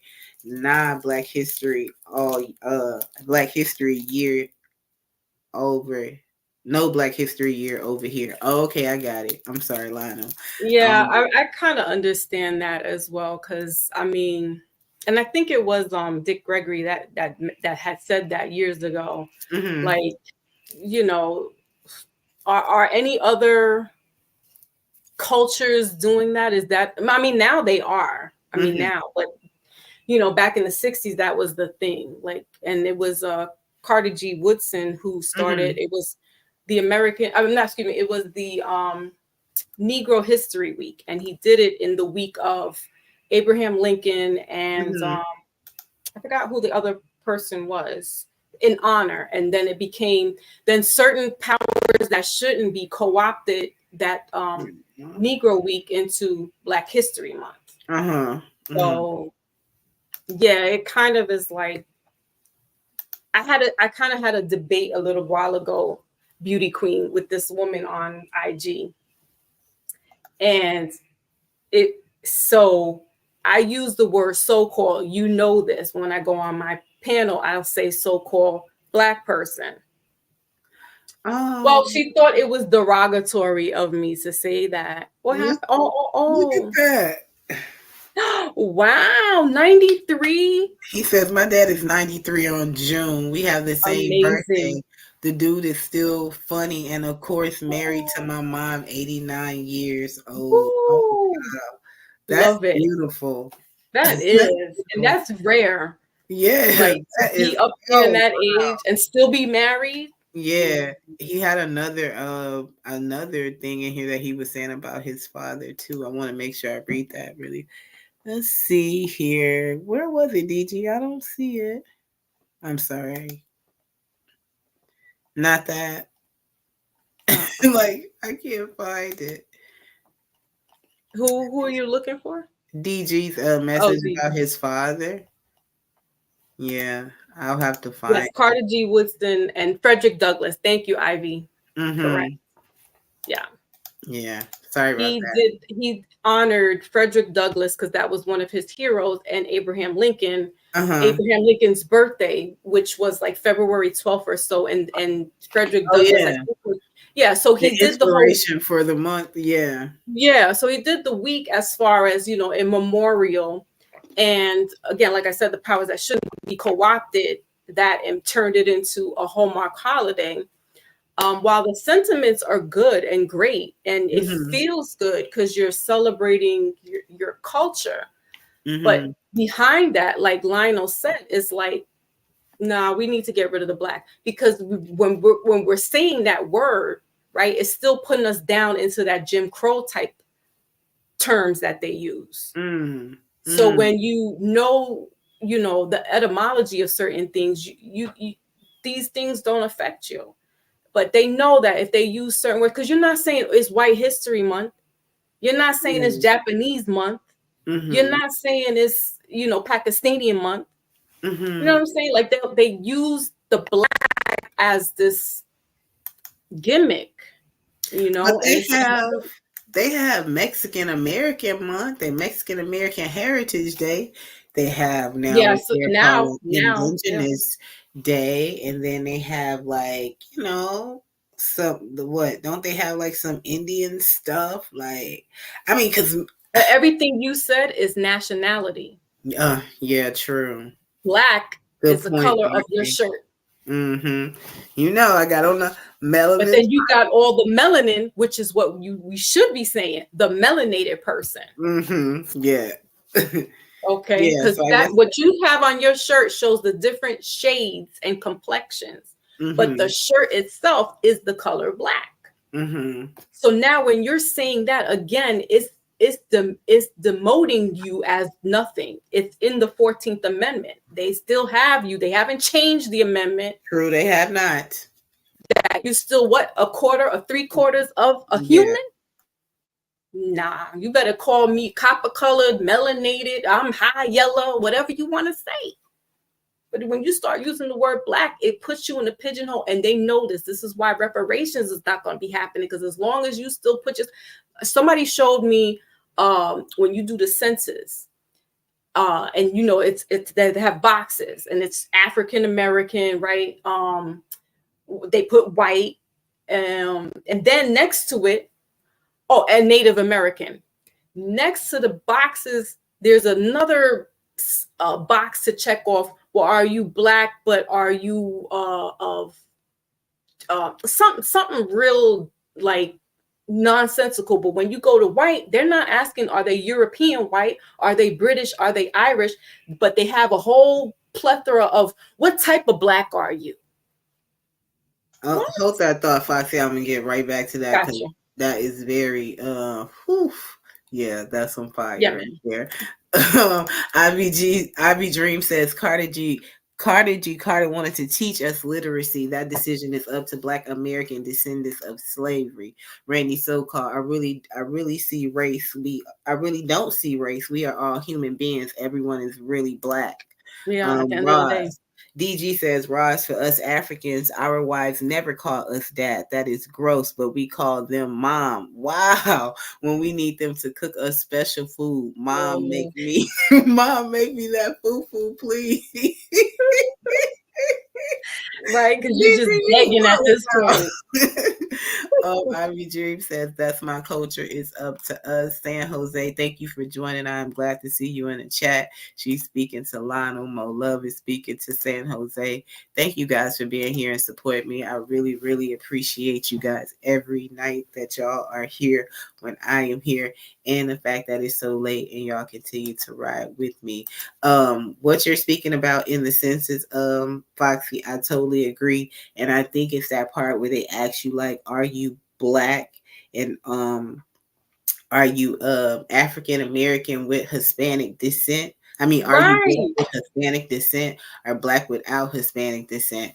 And like I say, for me, it's always a hard situation because my daughter's father is from Honduras and he's white, but my daughter was born here. And I never want to not recognize both cultures and heritages for her, but they don't have it where it's mixed nationality or anything, because you can be black but from different nations and different nationalities. Right. It's not there. It's all grouped into one pot, as you said, and that pot is black. And you always have to explain the kind of black you are. What kind of black is you? Where you from? What you doing? You know, that's how it goes. But check this out. If you check off your Native American, they thinking you the ones that took the deal is living on the reservation, not realizing that you are the true indigenous people of the land. So yeah, you could check off your Native because you start messing with their head. No. But what kind of black are you? That's just like you said. But you don't ask the other people. You got they're white, and that's it. They don't even ask if you white Hispanic. Yeah, they have Hispanic underneath that, Native American, but black. We gotta identify. No. Yeah. Don't like that's not cool. It's not right. But then you want to give us the Black History Month and want us to go to Target and go support. You're right, Ivy. You're right. Yeah. She is right about that. Ethnicity, race, and nationality are different. Yes. Sure enough. Mm-hmm. Yeah, man. But I can't. I want to put both nationalities for my child because it's like I'm ruling out it. So I just never feel that shit. I just never feel it out. I leave it to her that when she becomes an adult, I teach her about her father's culture and of course my culture. And when she becomes an adult, if she feels that she needs to identify or want to identify with what the boxes tell her, then go ahead. And that's crazy because it's like now you got to identify as a box, but growing up, you don't see it that way. You know what I mean? It's crazy, and it's not until you get into their indoctrinations, into their school systems, that you realize, damn, I'm a box. I'm in a box. You're not what your parents told you. You know what I mean? Yeah. Crazy. Definitely. Mike Dougie, thank you for joining the chat and salute to you. Thank you for your support always. Thank you. Ivy James. Yeah, I spoke way too fast with that. Ethnicity, race, and nationality are different things. She's so right about that. Yeah. But so what should I do, Ivy? What do you think about that? Like, we're in America, and like, how do you classify those things now? Because it's to the point now where some Afro Latinos, like, they recognize their nationality and their culture, but they don't recognize the race as that. Like, they don't associate. Yeah, and the whole Afro Latino, like, that's not even. I don't even know who came up with that term, because going into my father, that he knows that he's Taino, Puerto Rican, and he has African DNA in him. But he never say he's Afro Latino. He says, I'm a Puerto Rican man. Yeah. Because everybody outside of the United States knows their ethnicity and nationality. Not everybody, because you have some people in the South that know that they were here. They know that they're part of this particular tribe. They're part of that particular tribe. But you got the powers that shouldn't be that come in here and confuse the people. They reclassified everybody. So now you checking off on a box that you Black when really you really indigenous and native to the land. Yeah. Like, it's crazy. Yeah. You're right. Yeah, she should know both. Absolutely. And she said she should acknowledge both cultures. And exactly that's what I do. Like, we speak Spanish. I speak Spanish to her and teach her Spanish. Her father no longer is here in the States, of course. But like, my best friend is also Afro Latina, but she would say things like she wouldn't, girl, I just will not be around I won't be hanging around no Black Americans. You the only Black American that I hang around. And when she said that, it kind of put a pause on our friendship for about a good 2 years, because I realized that she felt that there was a difference between she and I. I only saw the difference of nationality. I'm in America, you were born there. But to say that, like, there's still that's how some of the Caribbean people feel. What the Black people think of Black people. And it's the last week of Black History Month. We can put it out there because we're trying to have love amongst all Black people of all nationalities. Right. But that's all shades. All shades, as the shirt shows you guys. Right. All shades. But that is what it was. Like, my own best friend said that. And in that moment, I realized that. So my at one point, the man I dated who was Black but not a Black American, he would say things, oh, you're braiding your daughter's hair like that, she's looking like a Nigger or like a Black American because she had hair like that. And this was a Black Spanish man saying this, like, yo, what is up with y'all? Like, what is going on? They are colonized just as much as the people here in the States. Rico Style says, I love my parents from Haiti, but I know where in Africa my ancestors came from. That's great. Blue Jay is speaking to Lionel. That's interesting. Never crossed my mind, but that makes a lot of sense. Ant Dog right back at you. I guess he's speaking to Ruko and DG Ruko Style. They must be from West Africa. Yeah, I was going to say that most of the Africans that were brought over by way of the transatlantic were most likely West African, Ivory Coast, Ghana, Benin, Togo. Because we did genealogy. I didn't do Ancestry.com or none of that. Because in my family, especially on my mom's side, well, both my parents. So I have a similar situation like you, Beauty Queen, where my father, who just passed away, is not my biological, but my biological is Cuban, but didn't raise me. That wasn't in my life. And my dad, who passed away, raised me at the age of 1 when I was 1 year old. So he's all I knew. And up until I was about 4 years old, my first language was Spanish. My second language was English. Yeah, my daughter was like that. Yeah. And so I was able to speak with, to where my grandmother on my mother's side, that, my family from Jamaica, my grandmother was like, what is this girl saying? What is she speaking here? And so they had to learn, to speak with me. But, it wasn't like a big culture thing in our house. Like, we just knew we're all from the island. Everybody has a different dialect. They spoke differently, but my dad wasn't born here. He was born in Puerto Rico. But my mom is born here. My grandmother was born here. My great grandmother was from Jamaica. And I went over there and I saw the family and the lifestyle and the culture there. But so we knew about our history. We knew who great grandfathers were, great grandmothers, and things of that nature. So we know that it comes where that transatlantic slave trade, the tracing back to where most likely they would come from, and that's probably where his family might be from. He's in Haiti. Yeah.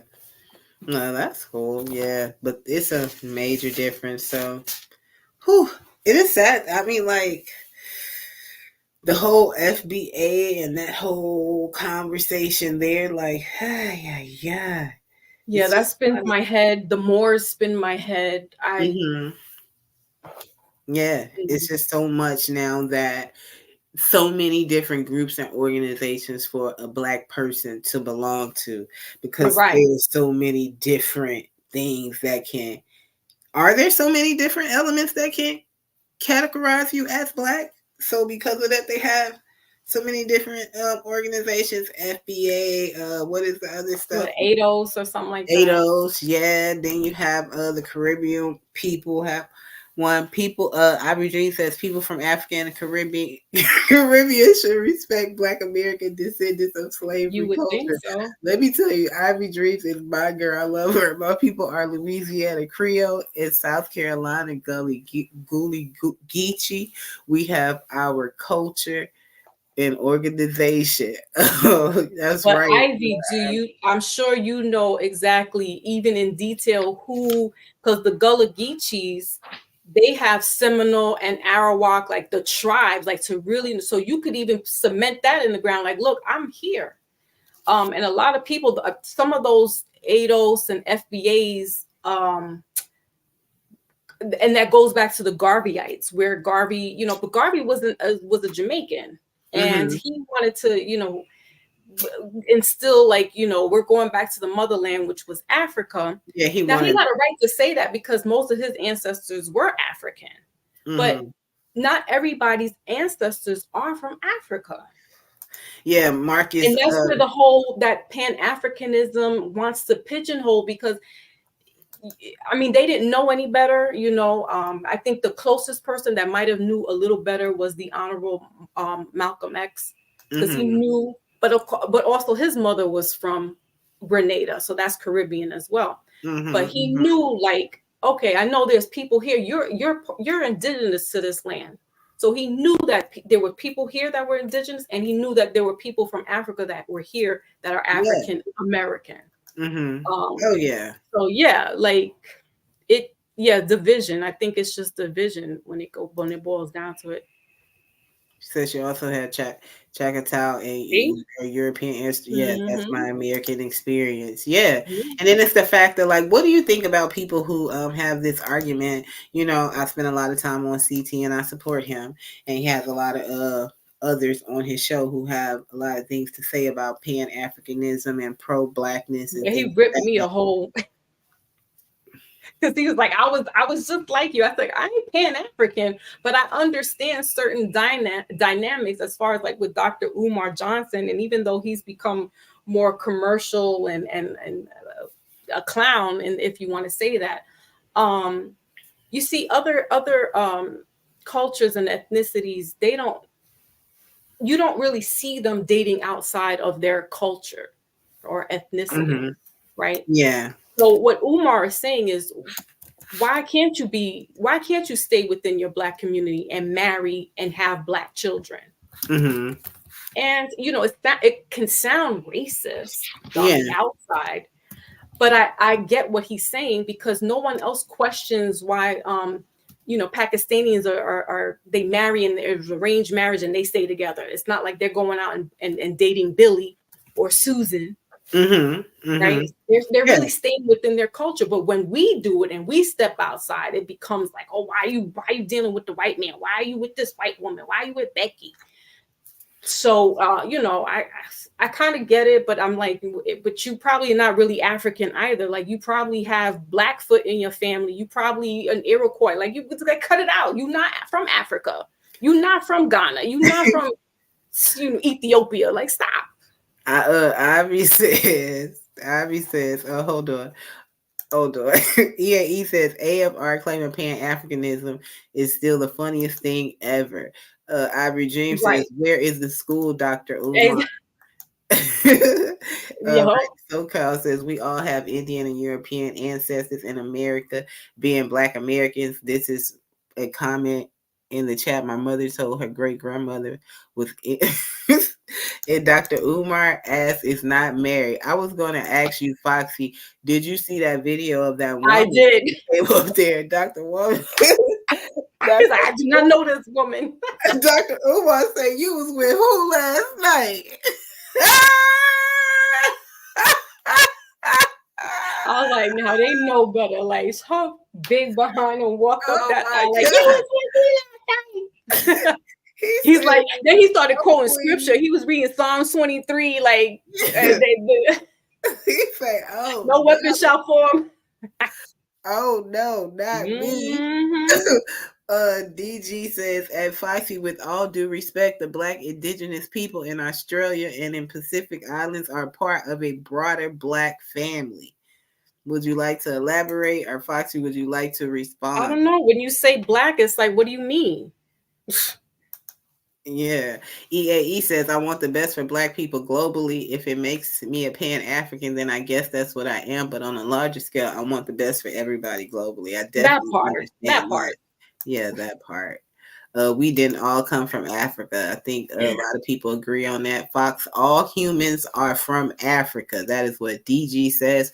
Rich Martinez, thank you so much for coming. Rich Martinez. I know a Rich Martinez. Salute. Yes. Salute. Are you from the Bronx, Rich? That says salute to you too, Foxy.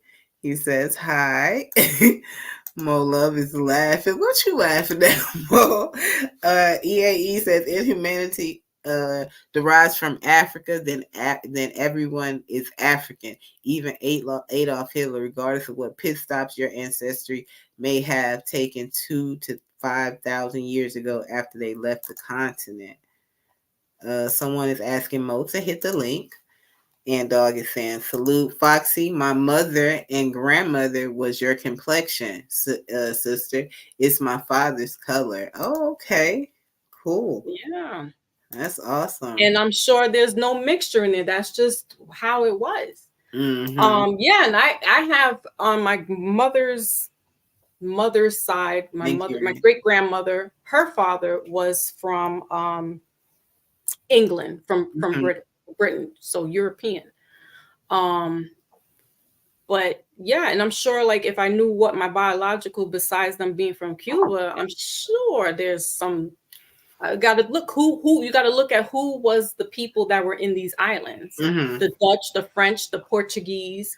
Some of the French were down in Louisiana. That's where you get the Creole, because they mixed in. And then you have the indigenous people that were already there in those areas. So I try to really refrain from saying Black, even though, because when you understand it more, so you're not hooked onto what they're telling you. Like, again, you're putting yourself in the checkbox, Black, but you're not. You're everything more than just the color and the crayon. You are who your family was. But these people, the people that shouldn't be, are telling you this is what you are. And so, it's not. So, Foxy, since it is the last week of Black History Month, That's right, we're in the last week. I want people to get it off. And we are women who are raising Black children, who are partners to Black men, sisters, and all of that to our Black counterparts. What do you think the Black woman's role should be in the community now, and are we upholding that? That's a beautiful question. I love that you asked that. I would like to say that the role of the Black woman, the Black queen, the sisters, because we don't have big mamas anymore, and the older generation, right? Well, that's a man, but never mind. It's the archetype, right? I think that we need to get back into that essence. There needs to be this motherly, watching over the children, just making sure, not being in their business per se, but just being that involved the way the elders were when we were growing up. Because now we have a lot of young grandmothers that are going through midlife crisis, and they want to be out there, for the streets. And they missing the point. And now you have these little kids that are running out here 14 years old with guns, spraying up Ooh, girl, yeah. innocent people, because you got these mothers, and I mean the fathers, but we were talking about mothers. The mothers, there should be this motherly engagement in the community, in the so-called community, or just in your neighborhood, in your household, in your PJs. Well, that's projects, because I still live in the hood in the Bronx. So DG, I am so glad that you're enjoying this enjoying this stream. Unfortunately, I do not have a super chat. I do have a cash app if you would like to cash app, or if you have the mechanism to do that. It is RiseGirl37. If not, the thought is always greatly appreciated, and I thank you for your support and being here with us tonight. Ruko Styles says, most of us Caribbeans have African blood, but FBAs or ADOS don't have African blood. They have Native Americans and Europeans. Oh, wow. That's kind of deep right there. There you go. Absolutely. Oh, wow. Anyone with ancestry from England might have royal ancestors. Let me stop selling out. Listen, and you know this. And you know this. Lionel says, I'm gonna capitalize on all that. That's reparations. I'm going over to the big dogs. Pay me. When do this we little USA that's not giving me nothing? When do we supersede this and really start to build a quality future? Okay, so Lionel, do you think to talk about the greatness of the community is too much? I mean, like, yeah, you know, Lionel, I love you. I just definitely want you to okay, Foxy, somebody say I'm still Brooklyn Flatbush stand up. Not all kids need their fathers. I can somewhat agree, but do you believe that all kids need a father figure in their life? I am sorry, Cash App doesn't work in Germany. Understand. Aww. Just thank you for coming and being here. Right. EAE says FBAs and ADOS do have African blood. It's just diluted via 400 years of mixing with others. Ivory Jerry says, I'm ADOS and I have African, European, and Native American ancestry. I love how Ivory Dreams is.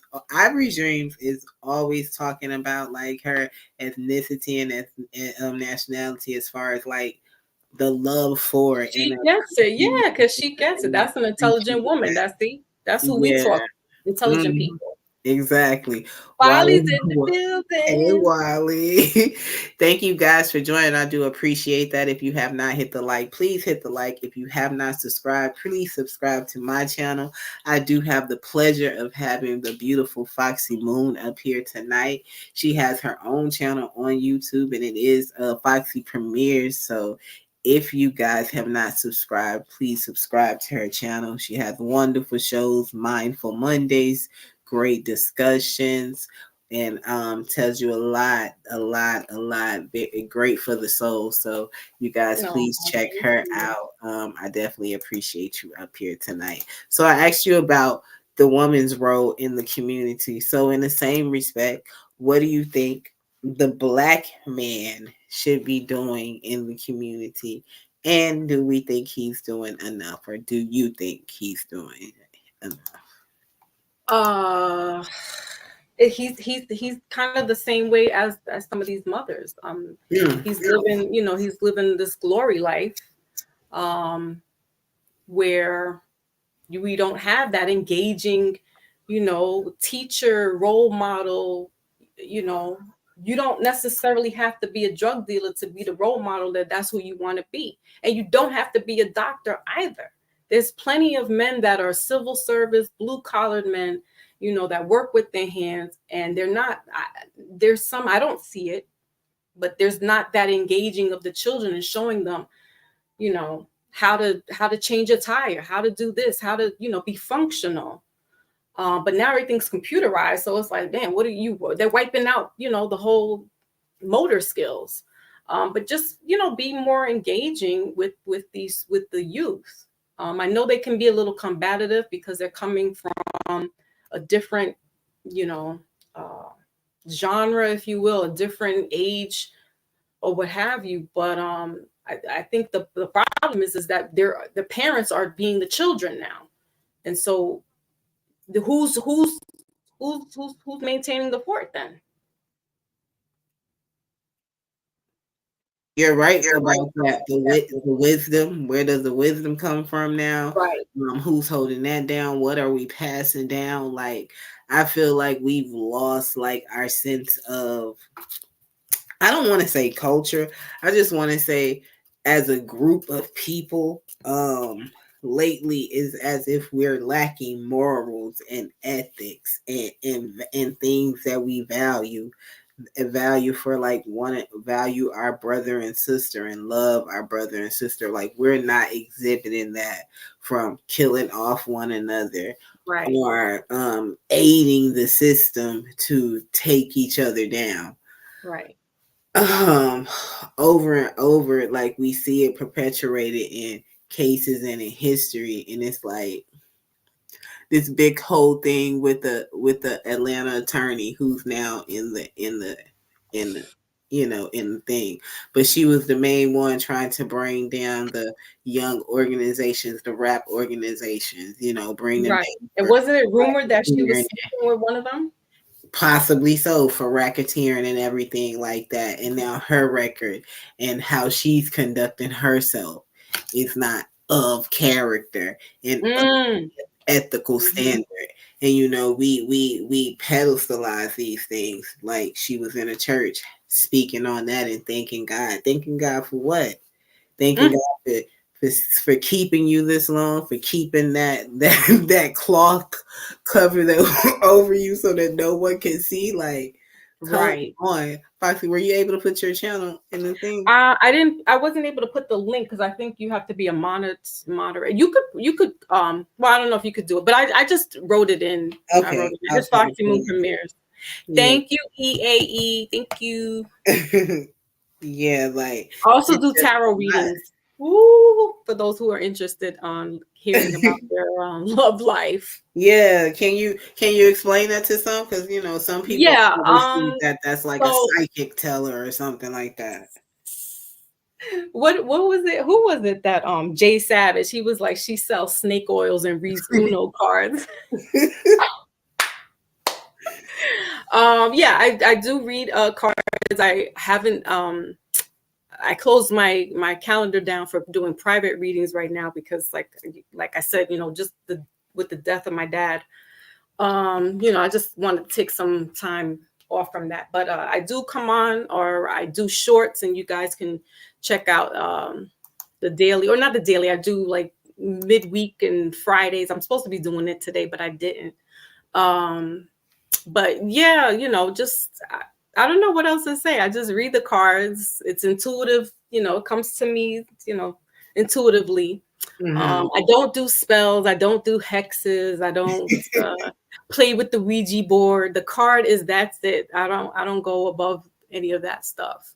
So yeah. It's very spiritual based and spiritual aligned. Thank you, Beauty Queen. Thank you. Foxy has been very influential in my life. I think that in order to have optimal care, you have to have, physical wellness, mental wellness, spiritual wellness, emotional wellness, and physical wellness, also incorporating sexual wellness.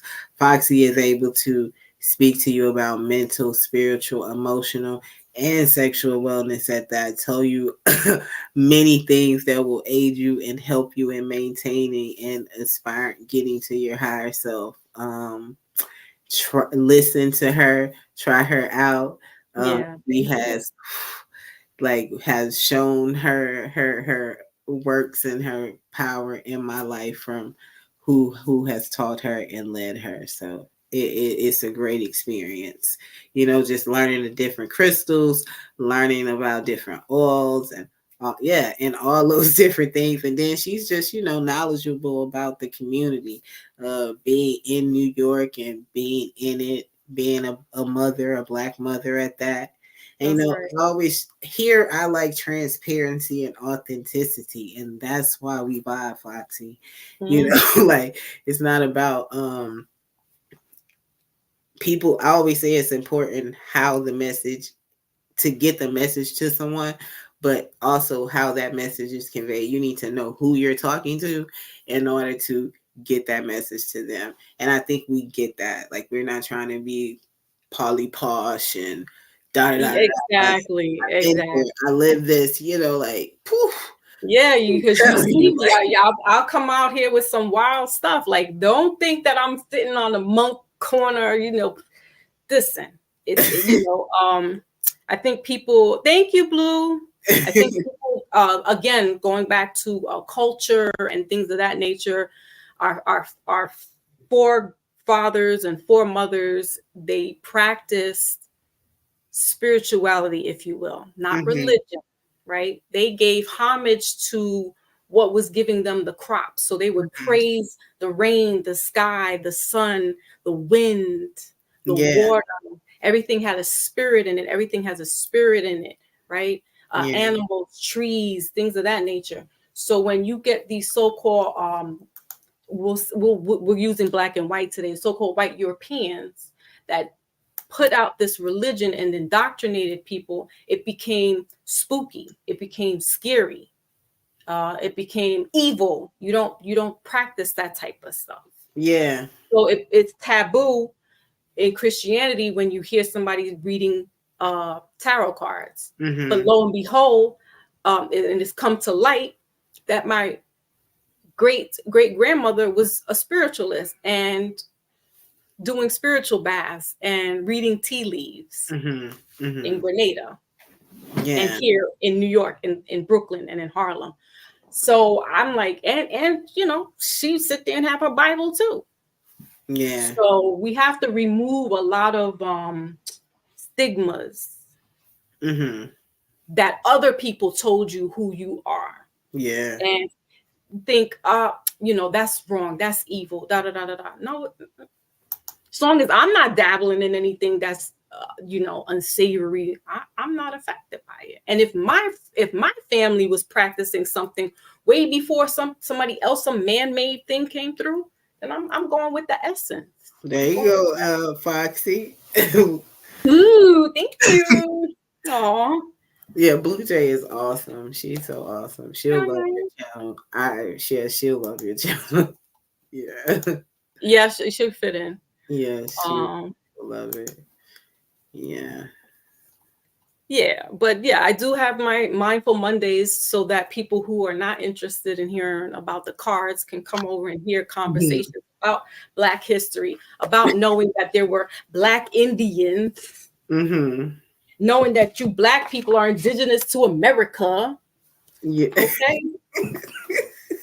Like, and then my Afeni Shakur, Tupac's mother. Like, let's be real. I have those conversations on Mondays.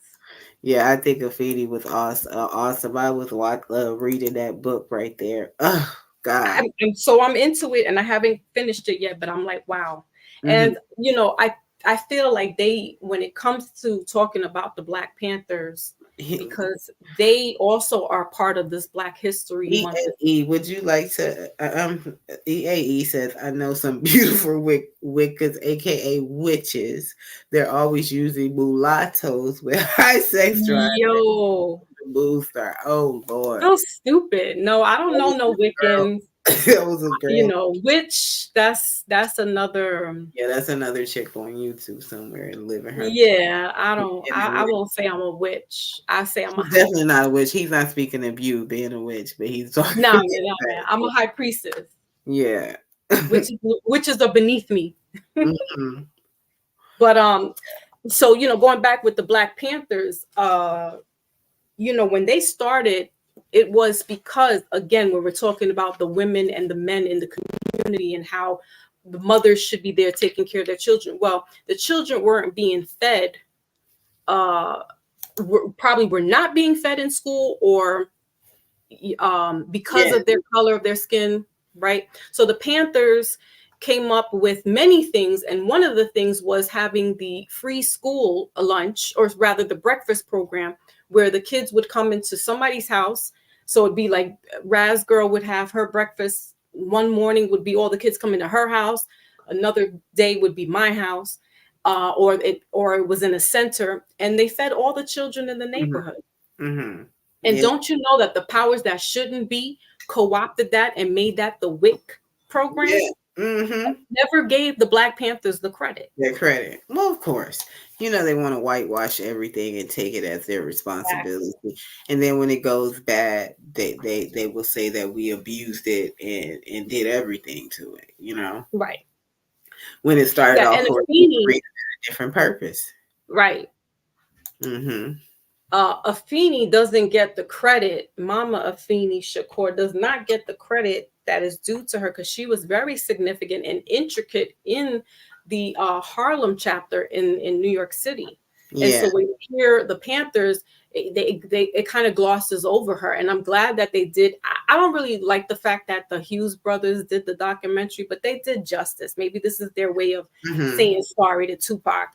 But I got to hear more about Afeni Shakur, and I was like, wow, she went to the same high school my mom went to. And you know, there's a lot of interesting things, and I want to hear more about. Like, she came from the South, and her and her sister came up to New York City, and they had a hard life, but they don't really talk about Afeni like that. And she got 20 other Panthers off on the Panthers 21 trial. Yes. That was a federal case. Yes, a federal case. Come on, yo. Come on. Like, you got to give her, like, please give her all her flowers, roses, give her the damn botanical gardens. Okay. Yeah. Randy So-Called says, I'm teaching my son to be a boss. I'm not your average person. Okay. Just for a comment in the chat. Which isn't a bad word to me is what EAE says. DJ says, I'm going to subscribe to Foxy. Oh, I like her. She has the complexion of my younger sister. Thank you. Says, but in modern Christianity lingo, it probably is. Afena's documentary, Dear Mama, was amazing. Yes. Socialism is bad. It is what they say. Yeah. Ivory, you're so right. Early That's stuff right. was started Exactly. by the Panthers. Exactly. And sometimes, like, come on, yo, let me tone down. Mo Love says, I really need that shirt, right? Okay, my boo thing got it for me, Mo. Ooh. Yeah, because he be just knowing what I like. Yeah, it's dope. That's right. Yeah, I love this. Like, oh, y'all, don't even let me like.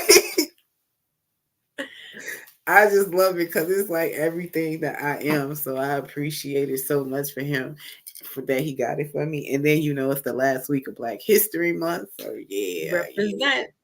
Yeah, Mo, I'll find out where he got it from, and I will definitely let you know.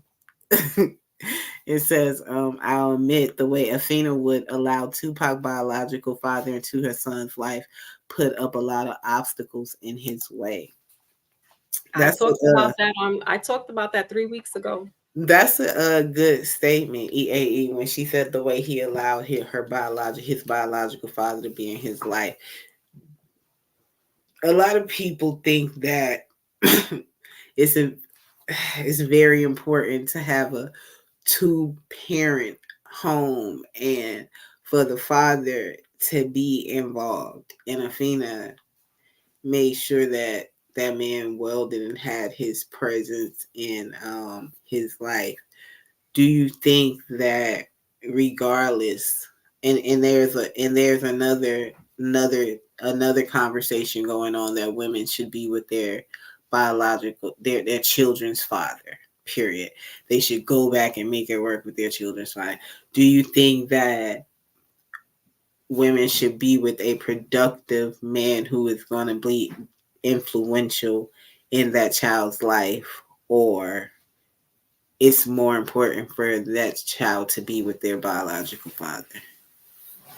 So if the biological father is abusive and severely abusive, then no. If it could work, it's, you know, it happens to work out, then yeah, I don't see anything wrong with the biological father being a part of that child's life. Or the mother sticking it out with him. I think there are extreme cases where it shouldn't happen if there's some extreme situation going on. Here's the thing with Afeni, though. In hindsight, with watching the documentary and then also watching Billy Garland's interview that he gave about a couple of months ago. So Billy Garland was also a Panther. And you have to remember that the Panthers were under a lot of surveillance and scrutiny. And so what Afeni was doing in hindsight was just protecting her son from anybody that could potentially take her and her son out. She wasn't trusting too many people. The FBI were going to his schools when Tupac was little and questioning and asking, oh, where's your mother? Where's Mutulu Shakur? Mutulu Shakur was an intricate father figure in Pac's life. Now, Billy Garland had kind of split the scene and went about his business and, you know, had another family, but he stepped back from in that whole Panther thing because they were really knocking the Panthers off, locking them up, you know, and all kinds of stuff. So when we hear one side of the story and she's not here to really say, you know, well, this is why I really did what I did. But Billy's here, William Garland's here, and he's saying, you know, in so many words that she protected him. And so that's why there was this shift, you know, and Pac, you know, her kind of lying and saying, you know, well, you don't have a father or your father's dead and this, that, and the other, because she's basically protecting her son. Because remember, they're not, who in their right mind, especially the powers that shouldn't be, would let this little 23-year-old get out on no conviction in a federal case. They wanted her. So they're going to surveillance her. And she was pregnant at the time. So they're going to watch this baby.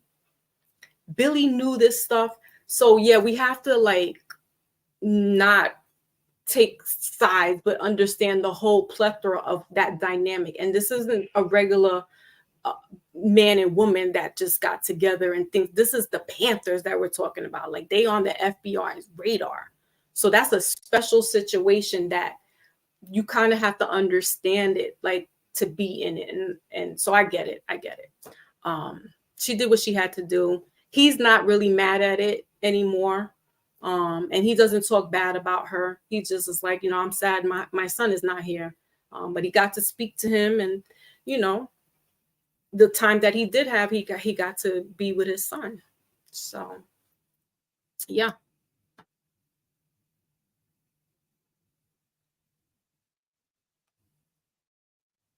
People need to move on and let him rest. Yeah.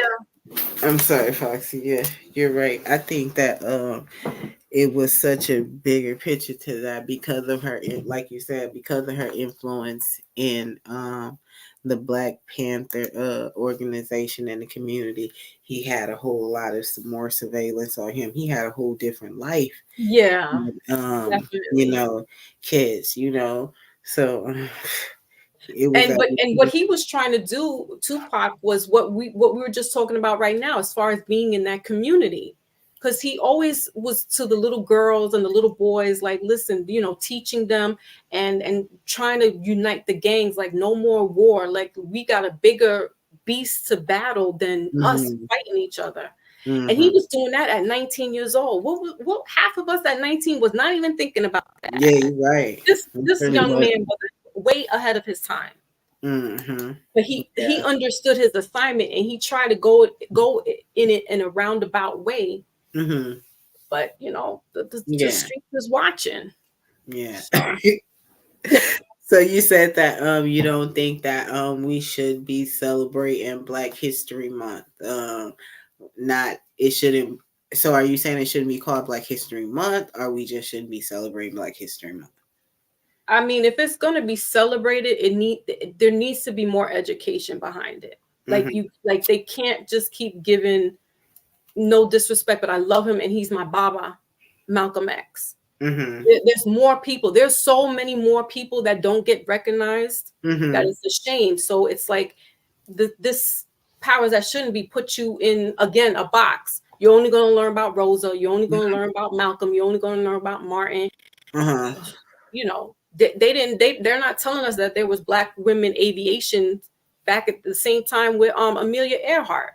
You know, so I think if it continues, which it will, it's just that it needs to be a little more educated. And I feel that somebody said there needs to be teachers and scholars and philosophers in the community. Yes, and they need to really educate in the community more about how the real slavery trade went down. Mm-hmm. And you know, like really, you listen, tell the truth and nothing but the truth.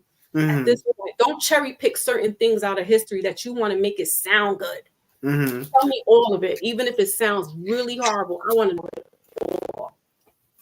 So in regards to that, since we've come so far in history as far as like outcome and results, children now going to go to school with other kids with their complexion, folks having the same opportunities to educations and things of that nature. It is Black History Month and we are closing that out. What should we be expecting for our children in regards to education? What should our parents be? And your parent, I don't know if you're a parent of any children in school. Mine is in elementary. What do you think should be important right now to us in regards to our Black children's education? Unfortunately, I think it should be, it's going to sound selfish, but you teach them your heritage. You teach them your culture. Mm-hmm. Because when they go to school, they're learning some Black history, Mm-hmm. but they're learning what the school's program is. Mm-hmm. And that's leaving out a whole slew of other people that they're going to miss out on. Mm-hmm. And they may aspire to be one of these Black people that invented stuff and created things and not know it, because all they're getting is Rosa Parks and Malcolm X. Mm-hmm. Mm-hmm. Yeah. Yes, and Carter G. Woodson, absolutely. Mm-hmm. He's nobody puts him up. Yeah, Nobody, he's the founder. of it. Yeah. I learned about him 2 years ago, and I'm like, what? I'm 47. I didn't know nothing about a Carter G. Woodson. Yeah, me and Boothing was like riding down the street, and then I saw the statue like here, and I was like, "Yo, who is that? I don't even know who that is." He was like, "You don't know who that is?" I was like, "No, I don't know who that is." You know him. You need to look it up then and find out. Wow. When I found out, I was like, "Oh my God!" Exactly. And that's case in point. We are in our, seasoned years, and we don't know. Some of us don't know who that man is, and he was the creator of Black History Month. Yeah, I did a show on it also. And I did it because I had felt like, yo, come on, are y'all serious? Some of the comments are saying, first time I heard that when a woman called the B word was Tupac, he lost my respect. I didn't care about it. Yeah, my grandmother did. I knew he worked for the white man unknowingly. The Black people, like he did, and he knew it. Lido says Black people can make a celebration last all year, make an impact. Oh, that's true. And Love says it's true. Even someone's birthday lasts one day each year, and Thanksgiving, Christmas. Carter G. Woodson started the tradition to educate American Blacks. You are right. Thank you for all your information, Abby, tonight. There's not enough quality teachers in the community, teaching the young to be teachers of value and quality themselves. The parents need to help with this. They are not. Right. Okay, I guess he was answering what should we be expecting for our Black children. EAE, they don't even teach us about the Black legends like Janet, Cherokee D. Come on now, see, he out of control. We not and Heather Hunter. Yeah, come on.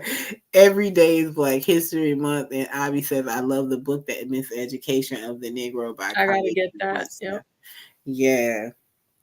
Yeah, I was thinking the same in regards to my brother. He is a teacher, and I love the fact that he is teaching. He has gone back and forth, so he has taught for like 3 years, and now he took a break, and now he's back doing it.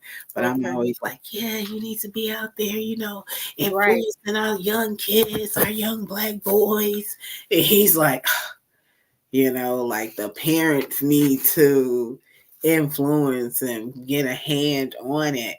And it's a lot that we can expect for the schools to do, but we as parents got to do a lot too. And I think it's a lot more for us to do, just because we don't want our child to be left behind, because they will. Right. We ain't got time to be trying to figure this out with her. They'll catch up when they catch up. And sometimes they'll pass your kid because they are this and because they need to meet a quota. So it's always on us to, and it's really, I hate to say that. I really hate to say It's true though. Yeah, but it's on us all the time. And I haven't been the best in that. Like, but my daughter, I'd be like, oh, I need to send an email. I need to do this. I need to do that. Like, yeah, like you're going to know that I am involved in this kid's life and I want my child to succeed and I welcome you to do it. And I want to make that job easy for you as much as I can. Like I want to be in line and on board with you. Like absolutely, we could be able to have this cohesiveness with the teachers. But listen, they text me, they email me. My daughter tells me because I have a junior in high school, and that's it. That's the last. I got 2 big adults, and then she's my last. Yeah, I had a college meeting a couple of weeks ago. I was there.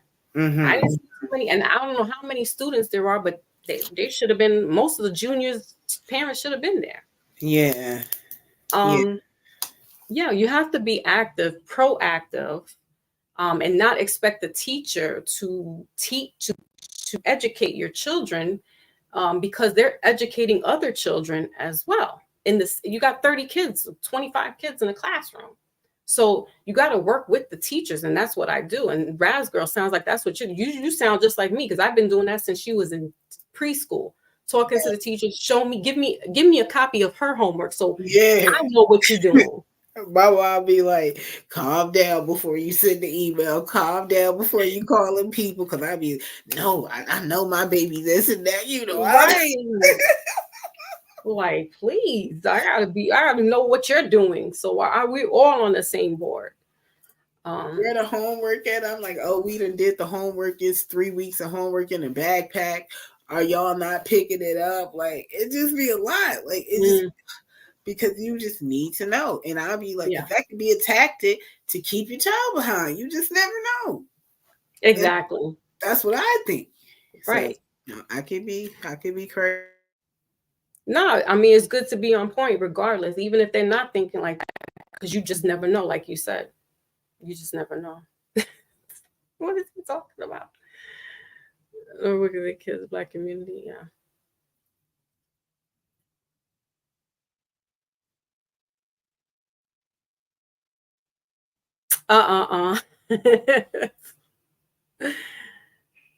It's all good.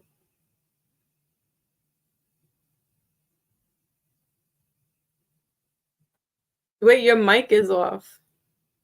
I'm sorry. Lionel says, I'm sorry.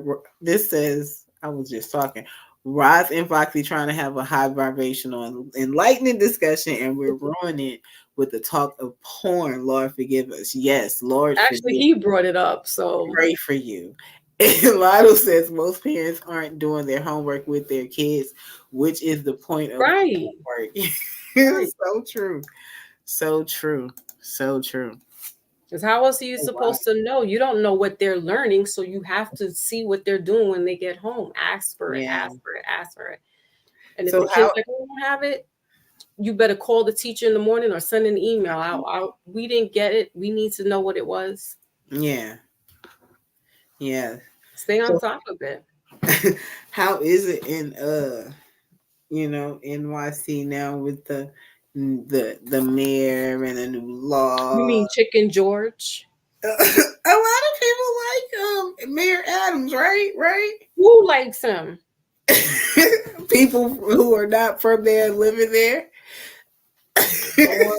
I call him Chicken George. You remember that movie, that show Roots? Yeah. And Ben Vereen played Chicken George. Mm-hmm.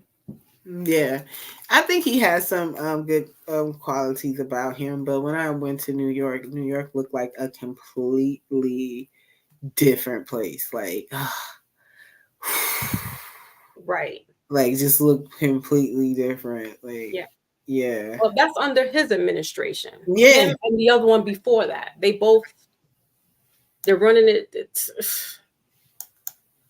I can't. He gets me so, my blood boils with him because he wants to be the 25th member to Wu-Tang. He wants to be hip hop mayor. No, you need to get shit in order over here. It's crazy. It's crazy. Yeah, it is out of control, like for real. Like it's looking and my mom moved down to Florida a couple of years ago, but she still keeps up with the news. Like, Ma, it's looking like it's 1980, early 1990s all over again. Yeah, that's what I Like felt. the subways are filled with the homeless, the methadones, the crack addicts. Is back to that again. I lived through all of that. And I'm like, it's turning right back into it. It's not a good look. And that's under his administration. Wow. But when we had Giuliani, you know, that was the early 90s. And that's why they brought Giuliani in. And he was the Gestapo. He really was like not having any of that stuff. And of course, he profiled Black and Puerto Ricans. Yeah, y'all had stop and frisk. However, the crime rate was starting to go down. Because unfortunately, certain people look like they look suspect. Yeah. And they knew who they were profiling. It's not like they were profiling just any old body. Yeah. But some innocent people got wrapped up in that. But the most part, they knew who they were getting. And people weren't liking that. There were a lot of lawsuits because the cops were manhandling the people and things of that nature. And that's not a good thing either. But where do we get law and order from if you don't have the big mamas and the big papas where they can law and order their children? Who's going to do it then? Again, you're going to have the town running amok. There's got to be some law and order, because now what they're doing is they're hitting innocent women, innocent elderly men, young children. Come on. Yeah. Like my husband doesn't even like taking the subway anymore. He takes the express bus downtown to go to work because he's like, I can't with the trains. Really? Is that like that? That bad, beauty queen. Wow. That bad. Wow. Yep. Sorry to hear that. Like, we can't run around with the peace. Yeah. You know what I mean? So some are illegally they running around with it, but it's the little knuckleheads that have it, and they fighting each other for what? Girl, that's what I was gonna say. Is what beef do you have? No respect. No respect for elders. No respect for authority. No respect for adults. Running up on you with guns and shit. Like, it's terrible. It's terrible. It's like what is it? The Wild Wild West or something, like. Exactly. Adults and children. And then it's like a fine line there because they're a child, but this child is with a weapon. Once a child, in my opinion, has a gun, there is no line or anything there. It's like my life is what I need to save at this point, and that's by any means necessary. So that. And then if you try to say something to these little young ones, they like. Yeah. They got an attitude. So it's like you can't even approach them. Yeah. And the parents don't want to say anything to their kids either. Or, the kids done been so unruly that the parents done probably washed their hands and got rid of the children. Yeah, exactly. It's the kids that are just, it's like the 12-year-olds, 13-year-olds. That's it. What? Yo, like 12 to about 18. That group in there is like. Yeah.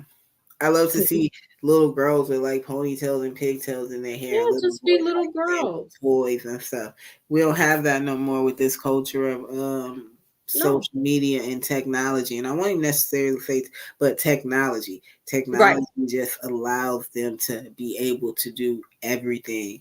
Now I have to like put my daughter on like this schedule where like it's days out the week where you cannot have the tablet. You have to like look at TV, look at some commercials, do something like, because the tablet and all that is like just taking over. It's taking over. It's ridiculous. It's taking over. I think I saw there was a commercial where, and I think it's here in New York, where they want to ban like 12-year-olds, like they have to get their parents' permission, not so much ban, but they have to get their parents' permission if they want to sign on to like Instagram, TikTok, Snapchat. Yeah. And I'm all for that as well, because it's gotten out of hand. There's no law and order. So where we were like, okay, you know, we were running outside and stuff, we still kind of feared our parents. Yeah. Like, oh shit, I'm gonna get an ass whooping if I don't come Hell in by yeah. 12 o'clock. Excuse my You know language. what I mean? Yeah. They like, we don't give a rat's ass if what mom do, what dad do. We don't care. Dangerous. And it's like, come on, like, and that's the breakdown of what's been going on with the powers that shouldn't be.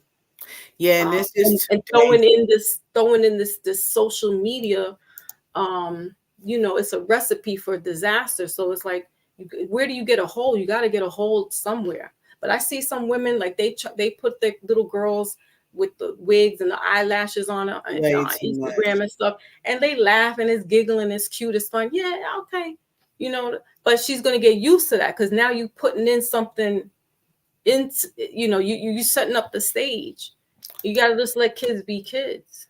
Yeah, and in my opinion, it's too dangerous, and a lot of people think that all the privacies and all that stuff that Google offers you when you sign your kid up or sign your Amazon account up for these kids, like it doesn't. Like it seems like we're exposing our children more and more, and it's still like it's dangerous for them. Like it even more so now because of that trafficking stuff. We're entrusting the federal and state laws that they have in place, but it still makes our children exposed. Yeah, it does. You still have pedophiles online pretending to be children.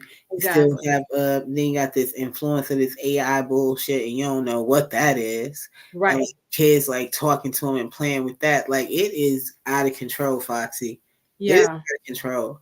And I kind of wish it just was, you know, like I like to be a hermit, and I always say it's best to be you know, I just look at it as what is it of not of this world, like living my own exactly world, not be of this world. I know the world is changing and everything like that, but what I believe in, ethics, values, and morals will never change. So I don't want to be a part of that. And I definitely have been guilty of letting my daughter like be a part of like this craze, this little social. Well, she don't have no social media platforms though, but she's on that tablet or like playing those games and stuff. Yeah. But I think about the people who let their kids like have Instagram and Facebook. Right. Yeah, like what is wrong? Like what is wrong? And I think that it should be an age. It needs to be age appropriate. Like, yeah, they need to get consent. If they're 13 years old, they're still a minor. They need to get their consent. But these kids are sneaking off. What's this one? I mean, what Rod's girl, why are Caribbean, Africans, and Latinos always putting down American blacks? All my people, I'm friends are successful. They have their own how you call it, you know, how the racism thing started, colonialism. Yeah, and it happened to them.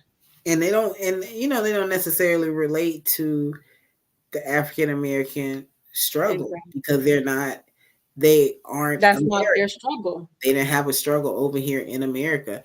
And you know, as I always say, once they come here, or once other nationalities come here, they come here after that fight has been done. They come here after the work has been done. You know, like. So it was easier so they don't recognize that, and they don't think that Black Americans are affording an opportunity that's given to them with those questions like, well, why is it so hard for you?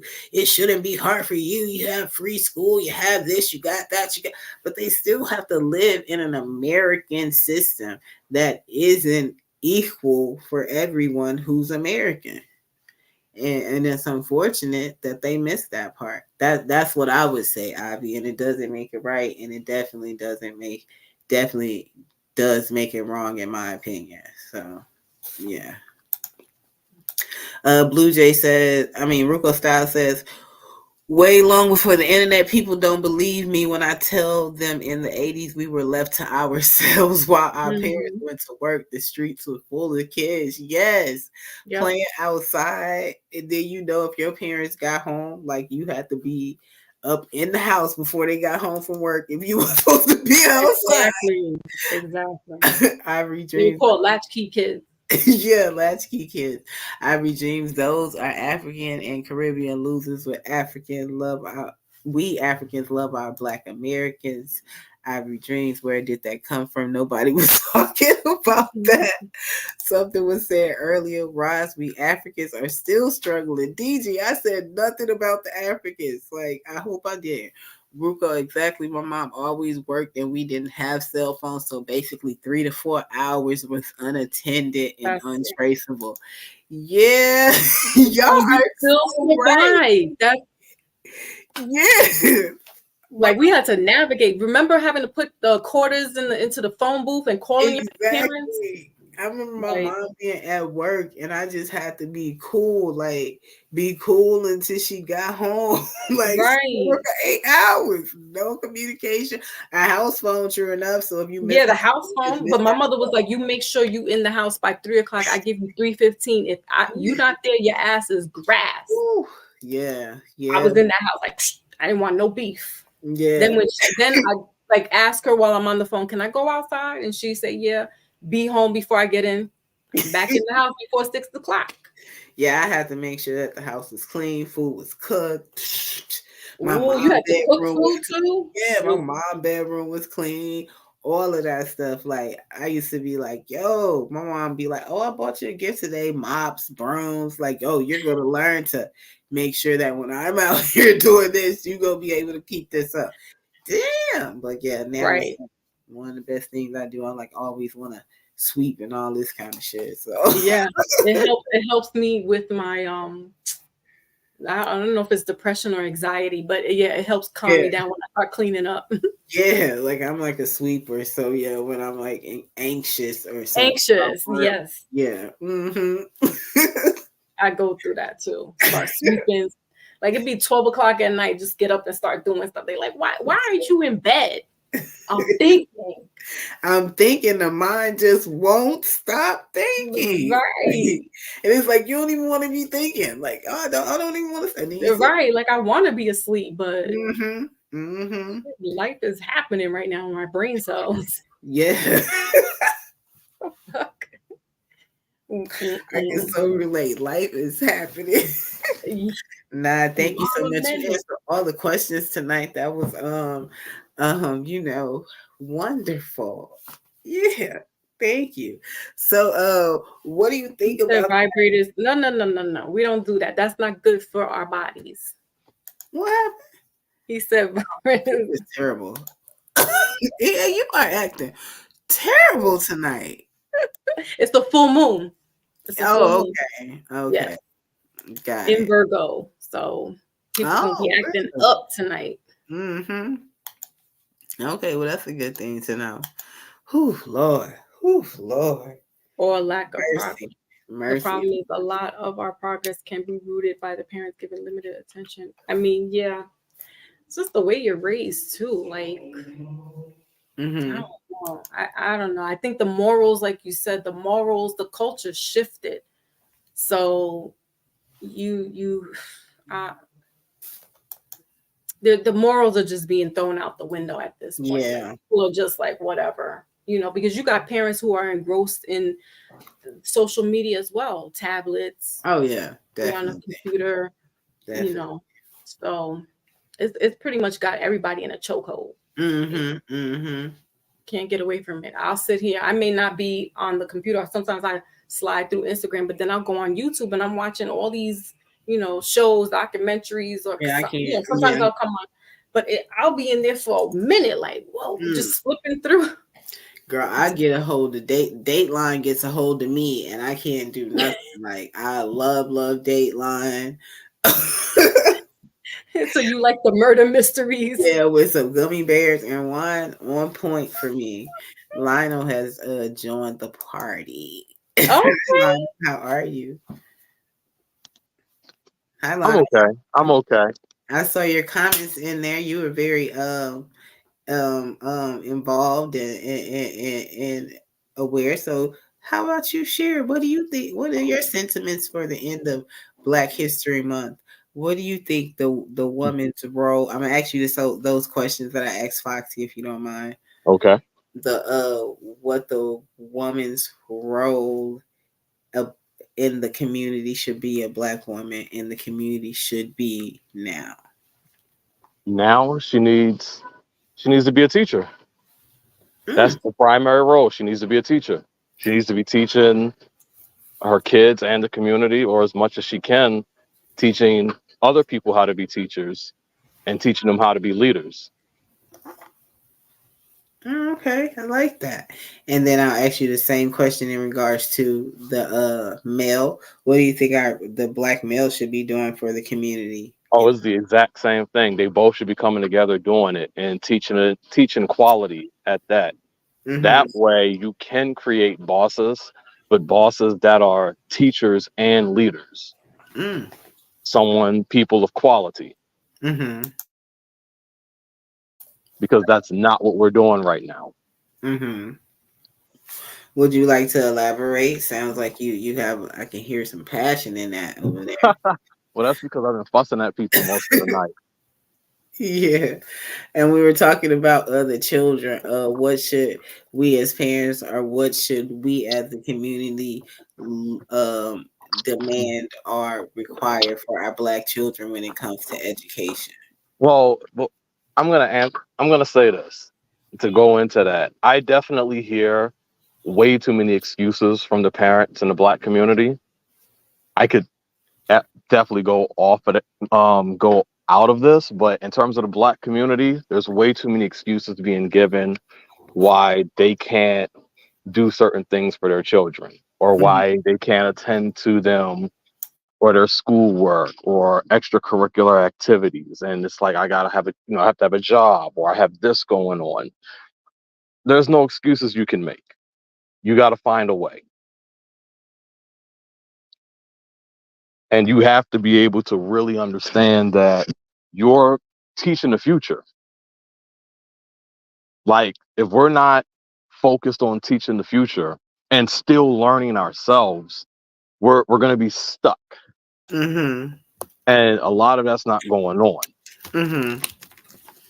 So we have to drop the excuses, and we have to be pushing. Parents have to be doing better, first and foremost. They have to do better. Mm-hmm.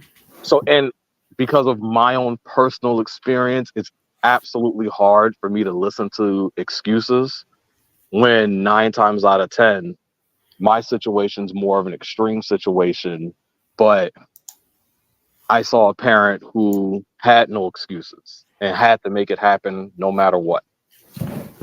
Okay. And all I did was follow her lead. Mm-hmm.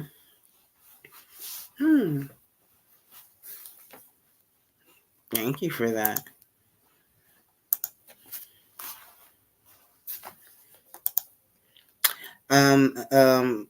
EAE, yep, the same with me.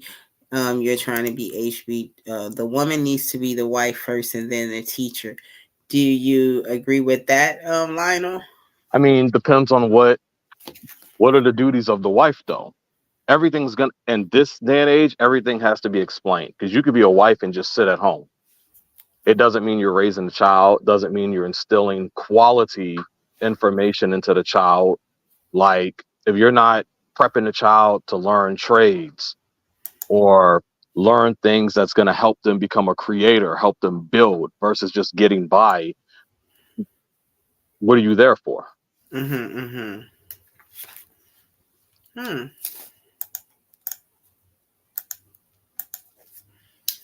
Do you have children, Lana? No, I do not have children, but I have 2 siblings that I had to raise while my mom was raising me. Mm-hmm. So while she was because me and her, we grew up together. And say it again? No, I'm sorry. Go ahead. So when you have, when you're born to an 11-year-old, you're growing up with them. Mm-hmm. And while she's teaching me certain things, I'm learning stuff on my own to instill on my brother and sister. Mm-hmm. Mm. Wow. So your mom had you as well as your brother and sister while at 11 and 12, like in 12, or she just had you at 11, right? No, she had me. Yeah, she had me Mhm. young. She had my brother years later, and then my sister way down the line. Okay. Okay. Got it. Yeah, and I remember you sharing your story, and I thought that it was resilient of your mom to be and do the things that she is doing. So, and then to raise you, that is beautiful. Yeah. And I'm like really proud of my brother because he'll straight tell you that everything he's doing now is because I kept pushing him to do it. I mean, Mm-hmm. he's just turning 30 and he knows how to fly a plane. He knows how to sail a boat. He Mm-hmm. knows how to weld. He's been literally just all over the world 2 times over, constantly learning different trades. Currently, he's doing truck driving, and then he's going to go back to the sailing thing after that. Mm-hmm. Then he's going to go back to flying. Mm-hmm. Like he always has a job, constantly Mm-hmm. making money, but he's also trying to help other people Mm-hmm. realize they don't have to be making like small time jobs. They Mm-hmm. can be getting this money and trying to build something. He's currently also trying to buy land so he can build his own house and be able to farm because he want to be able to have his own resources. Mm-hmm. Okay, that's awesome. That's really cool. And where is he located at? Currently, he's in Colorado. Oh, okay. Oh, Colorado's beautiful. Yeah. Yeah. Oh, wow. Oh, he don't like it.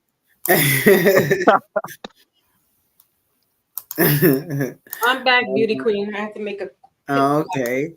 So, Lionel, did you hear the beginning of the show about the daddy effect? Yes, I was in the comments. Oh, okay. So now that you're up here, I would like to ask you that question. What do you think about the daddy effect? Do you think that women have daddy issues when they refer to men as daddies, or can you understand the term or the culture of the term? I actually don't think they care about the significance behind the term. Some of them, I do think it's maybe a form of subjugation that they're using. They're definitely, you're not calling me daddy. I'm not playing that. But So they can't call you daddy. nah, they can't call me daddy. Oh, Okay. okay, then.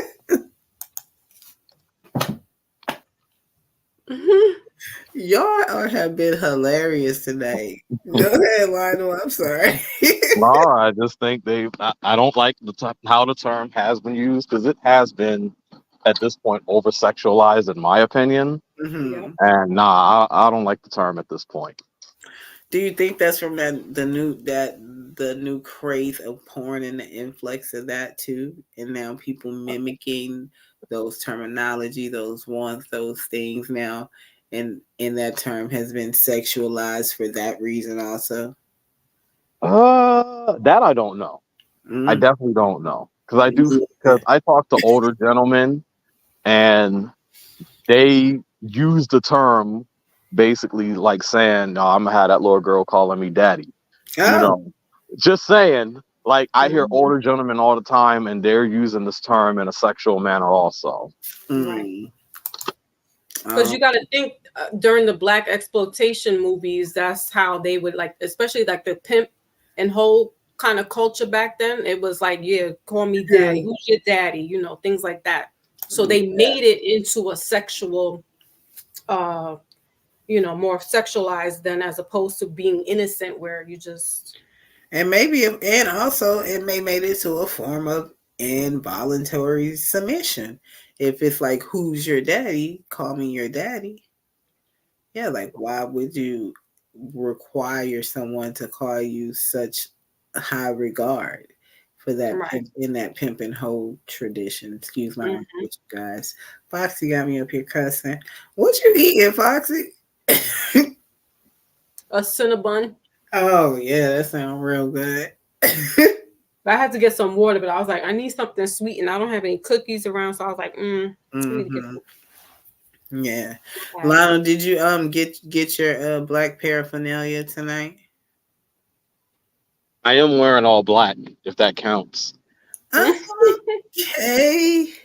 You know, I mean, it's the thought that counts. So thank you for wearing all black, Lionel. Thank you.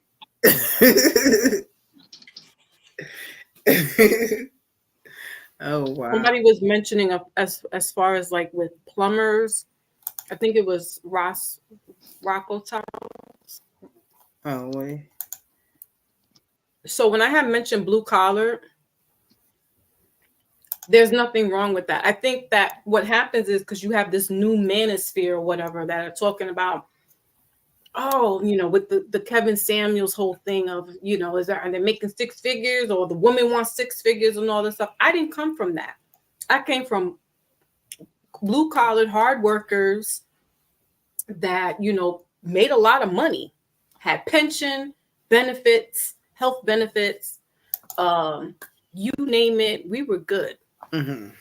And this whole, you know, I don't know where it came from, and it's stupid. It's stupid. I would argue that others weren't making that kind of money like that. Where are you getting this idea from? I would definitely argue that. I don't disagree with you completely, Mm-hmm. but I do want to say that while I don't agree with everything Kevin Samuels was saying, he was trying to shift the mindset out of mediocrity. Mm-hmm. And that's actually important. And what he did is literally what my mom did. Sat me down and asked me, how much money do you want to be making? Mm. I told her I didn't know. She said, aim for 90,000. And I didn't understand it at the moment. Like, why did she ask me to reach so high? Next thing you know, by the end of the year, I made over $100,000 just by working because her thought was nagging in my head. Because she wanted, and I saw the outcome of being able to make that much money. And like walking around happy, plenty of money in the bank, I'm good. And it's like, dang, I don't want to go back to making less than this. And he was pushing that mindset to aim beyond just being the average earner. Because they literally tell you that the average earner makes $53,000 a year at cap. Just average though. Not saying everyone. Did he say who the average earners were though? In terms of the black community, yeah. Yeah. What positions were they holding? What were their job descriptions or titles? Most of them are blue collar positions. I don't know the exact jobs for that. Okay. Yeah. But I do think that it is more of us should have that mindset to aim higher than just being mediocre. We shouldn't want to just settle for a certain thing. And it shouldn't be that, hey, the woman is expecting you to make six figures. You should be expecting to make something like that or more if you can reach that far. And that's what I was seeing him do to the black men, to put that number in their head. So, hey, get off your butts and go do this. Because he even had a whole podcast where he told the men, if you are over 35 years old and you're making $40,000 or less, you need to consider yourself in the danger zone. You need to get yourself another job, find a way to double your money. Like, you need to do something. I see nothing wrong with that mentality. Yeah, and what happened? The men didn't want to hear him, so he changed his shift and went to the women. And the women, he got more attention out of the women hearing him than the men were. He definitely got more attention out of the women, definitely. And I do let people know this dude was talking to men for 3 to 4 years before he said anything to them. Yeah. Yeah. Mm-hmm. Yeah. So when I was hearing all the people, trying to talk down on him, I'm like, if y'all look at his channel, he's got 3 to 4 years of content where he is going hard on the men, going hard on their hygiene, going hard on how they're dressing, their earnings. I personally think he was trying to help black men. Just weren't enough listening. Yeah. Well, you guys, I am coming to an end My computer is going dead, and I left my charger in another place, and I was too lazy to go get it. But Lionel, I want to thank you for coming up here. I think that it was hilarious that they can't call you daddy, but I definitely think that the things that you said about what we should be expecting of our black men and women, as well as our expectations of children, was very important. And I hope that those who can make change, and even ourselves, if we can make that change, we should be trying to do that. Do you have any last words before we get up out of here? No, I appreciate your podcast. Thank you so much. I love that you came and gave me some support. So have a wonderful night. Are you still at work? Yes, ma'am. Okay, well, get that job done, please. Don't bother nobody. Have a good night, both of y'all. It's Black History Month, so enjoy it. Thank you, Foxy, for joining. Awesome. I Thank you, my appreciate beauty your queen. presence so much. You answered all the questions and gave me a whole lot more. So I am forever grateful for you and the friendship that I have developed with you. Do you have any last words? Black and I'm proud. Yeah. Say it loud. Besides that, no, I think that we should do some due diligence with educating ourselves. This way we can educate our children and not necessarily have to be this whole collective beehive, because we know we can't reach everyone, but it starts in your home. It starts with your family, and having these kind of conversations like this. This is a family kind of conversation where we're having dialogue and we're talking, and listening to our children, because I think a lot of times the children feel like they're not being heard. And they need to. They're little people, they're human, and hearing what they have to say, and acknowledging them so that they don't feel like they got to get attention somewhere else. Mm-hmm. Definitely. And that's all. Salute to your panels, your peoples in the chat. I love you dearly, eternally. And you have a good weekend, and hope to see you again on the flip side of things. Thank you so much, Foxy. I appreciate you. Enjoy your weekend and have a wonderful night. Thank you, you too. Yeah, well, morning, Right. Bye. It's been a great night, you guys. Thank you guys for joining. As I said, I greatly appreciate y'all each and every Thursday and Saturday that I show up. Let's go here to the chat so I can get y'all lasting comments. I guess Ruko was saying to Foxy, eating at 2 a.m. is not healthy. Oh God, Blue Jay, I don't even remember calling my daddy. And sure I did when I was way little, but not past far memory goes. Ivy says my family is a blue collar business owner and a professional, educated, divine nine, Jack and Jill Links. Okay, I definitely get that. Foxy Moon, LOL, is all good. I'm drinking rum right now. Great show, Roz. Thank you so much, Ivy. Thank you for joining. I appreciate you and all your knowledge that you're always giving to the chat. And Dog, thank you for joining. Blue Jay, of course, thank you. Lionel, thank you for being on the panel. I'm glad you joined. Let's see. And Foxy, thank y'all so much. We have Mo Love here tonight. Thank you, Mo Love. DG, thank you, DG, for all your comments. EAE, thank you. And all that deplorable stuff that you put in the chat. I don't have any moderators. I don't know if I'm getting anytime soon, but for now, have at it. Randy So-Called, thank you for coming back to the chat and being civil and giving me your forgiveness. I appreciate you, Randy. Wally, thank you for being here as well. All you guys are wonderful. It's 2:00. Oh, Rich Martinez came too. Thank you, Rich. 7 Still saw you in here. San Jose, Mike Dougie. All of y'all, appreciate y'all so much. The support is Always greatly appreciated. If you have not told anybody about my channel, please tell them.